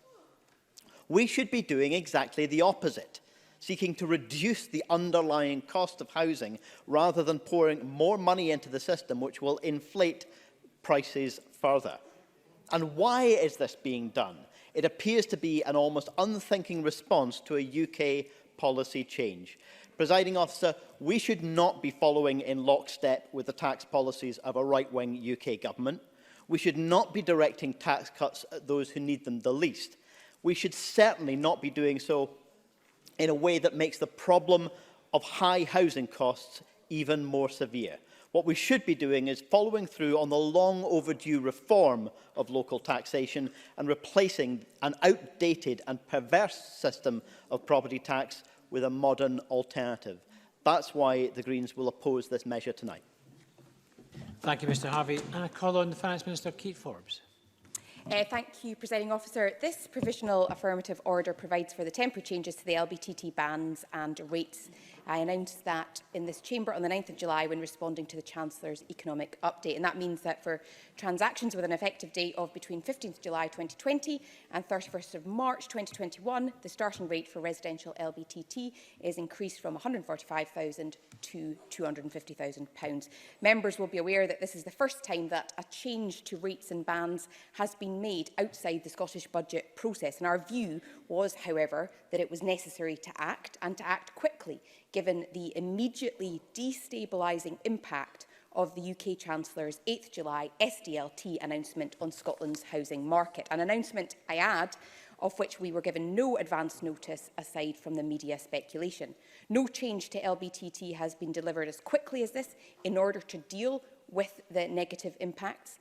All of the relevant policy, analytical, legal, operational and other tasks required to deliver the change were completed within 5 working days of the initial announcement. The Green Party have understandably raised concerns this afternoon about the impact on house prices and costs that home buyers might face. The Scottish Fiscal Commission's costing for the measure does consider that there will be an impact, but estimates that such an impact is likely to be, and I quote, small. I do, however, recognise that we need to provide significant support to those that have been hardest hit by the pandemic, and that's why on the same day I announced £100 million for skills and jobs, including the job guarantee scheme, to ensure that young people particularly have work or training opportunities. And so to Patrick Harvey's point, we did consider and have implemented a number of other changes to provide that support that people in Scotland need quite desperately right now. We know that the latest LBTT statistics show that transactions in the first 4 months of the year are down almost 60% compared to the same 4 months last year. So that measure is providing some help to home buyers and to companies right throughout the housing market at a difficult time. Now, there were other initiatives that we announced. We put in place this support through the First Home Fund as well, and other shared equity home ownership schemes. Presiding Officer, throughout the pandemic, we've had to balance our resources to support economic recovery, but also, most critically, to help those hardest hit during the pandemic. This is just one form of our support, but our support is there, whether it's to businesses or to communities, to ensure that we get through the crisis and that we ensure that we support economic recovery. Thank you very much, Cabinet Secretary. The question on this motion will be put at decision time. Just to say to members, we'll be coming to decision time shortly, so I would encourage all members to open their voting apps now in anticipation. The next item of business is consideration of 17 Parliamentary Bureau motions. Could I ask Graham Day, on behalf of the Bureau, to move motions 22530 and 22532 to 22544 on approval of an SSI, and 22545 to 22547 on designation of a lead committee? Move, Presiding Officer. Thank you very much, Mr. Day.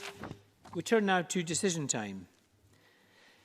Now, before we take the first question, which will be on the bill, I want to make sure that all members have their voting app open, and it says no vote currently open.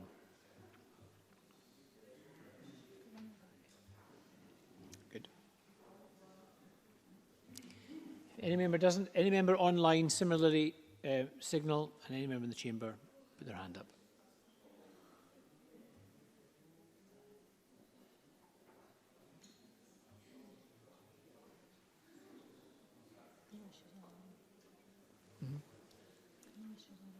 They're all online, are they? Is Keith Brown online? Yeah, is he? Right, sorry, I've got you. Yeah, right. Is Keith registered? Yeah, from this morning. First vote.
Thank you, colleagues. Thanks for your patience online as well. We were just waiting for everyone to open the app. It's now open.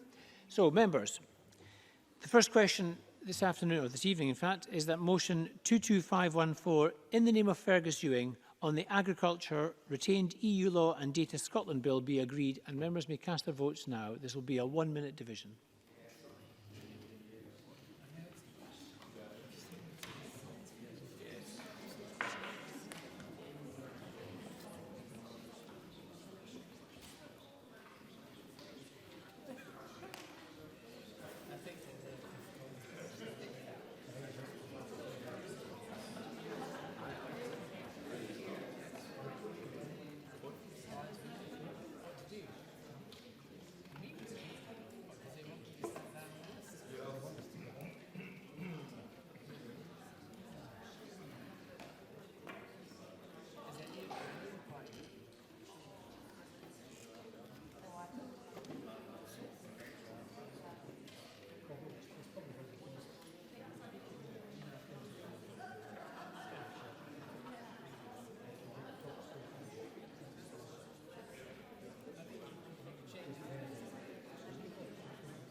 Thank you, colleagues. The result of the vote on motion 22514 in the name of Fergus Ewing is yes, 113. There were no votes against, there were no abstentions. The motion is agreed and the Agriculture, Retained EU Law and Data Scotland Bill is passed.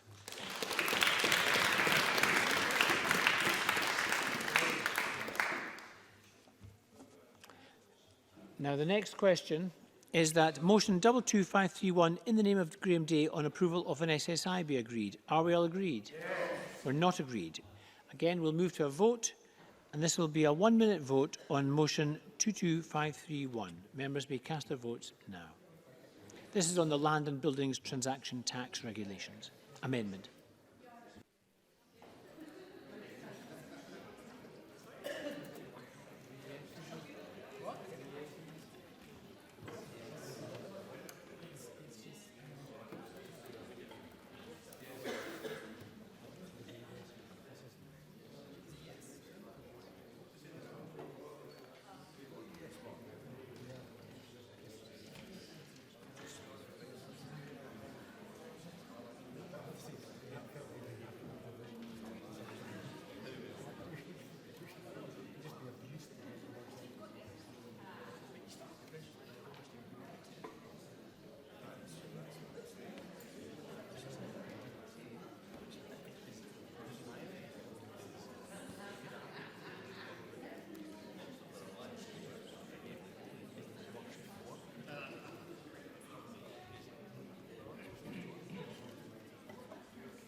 Thank you. The result of the vote on motion 22531 in the name of Graham Day is yes 101, no 6. There were no abstentions. The motion is therefore agreed. And the final question, well, I propose to ask a single question on 17 parliamentary bureau motions. Does any member object if I propose a single question? So the question is that motions 22530 and 22532 to 22544 in the name of Graham Day on behalf of the Parliamentary Bureau be agreed. Are we all agreed? Yes. We are agreed. And that concludes decision time. I close this meeting.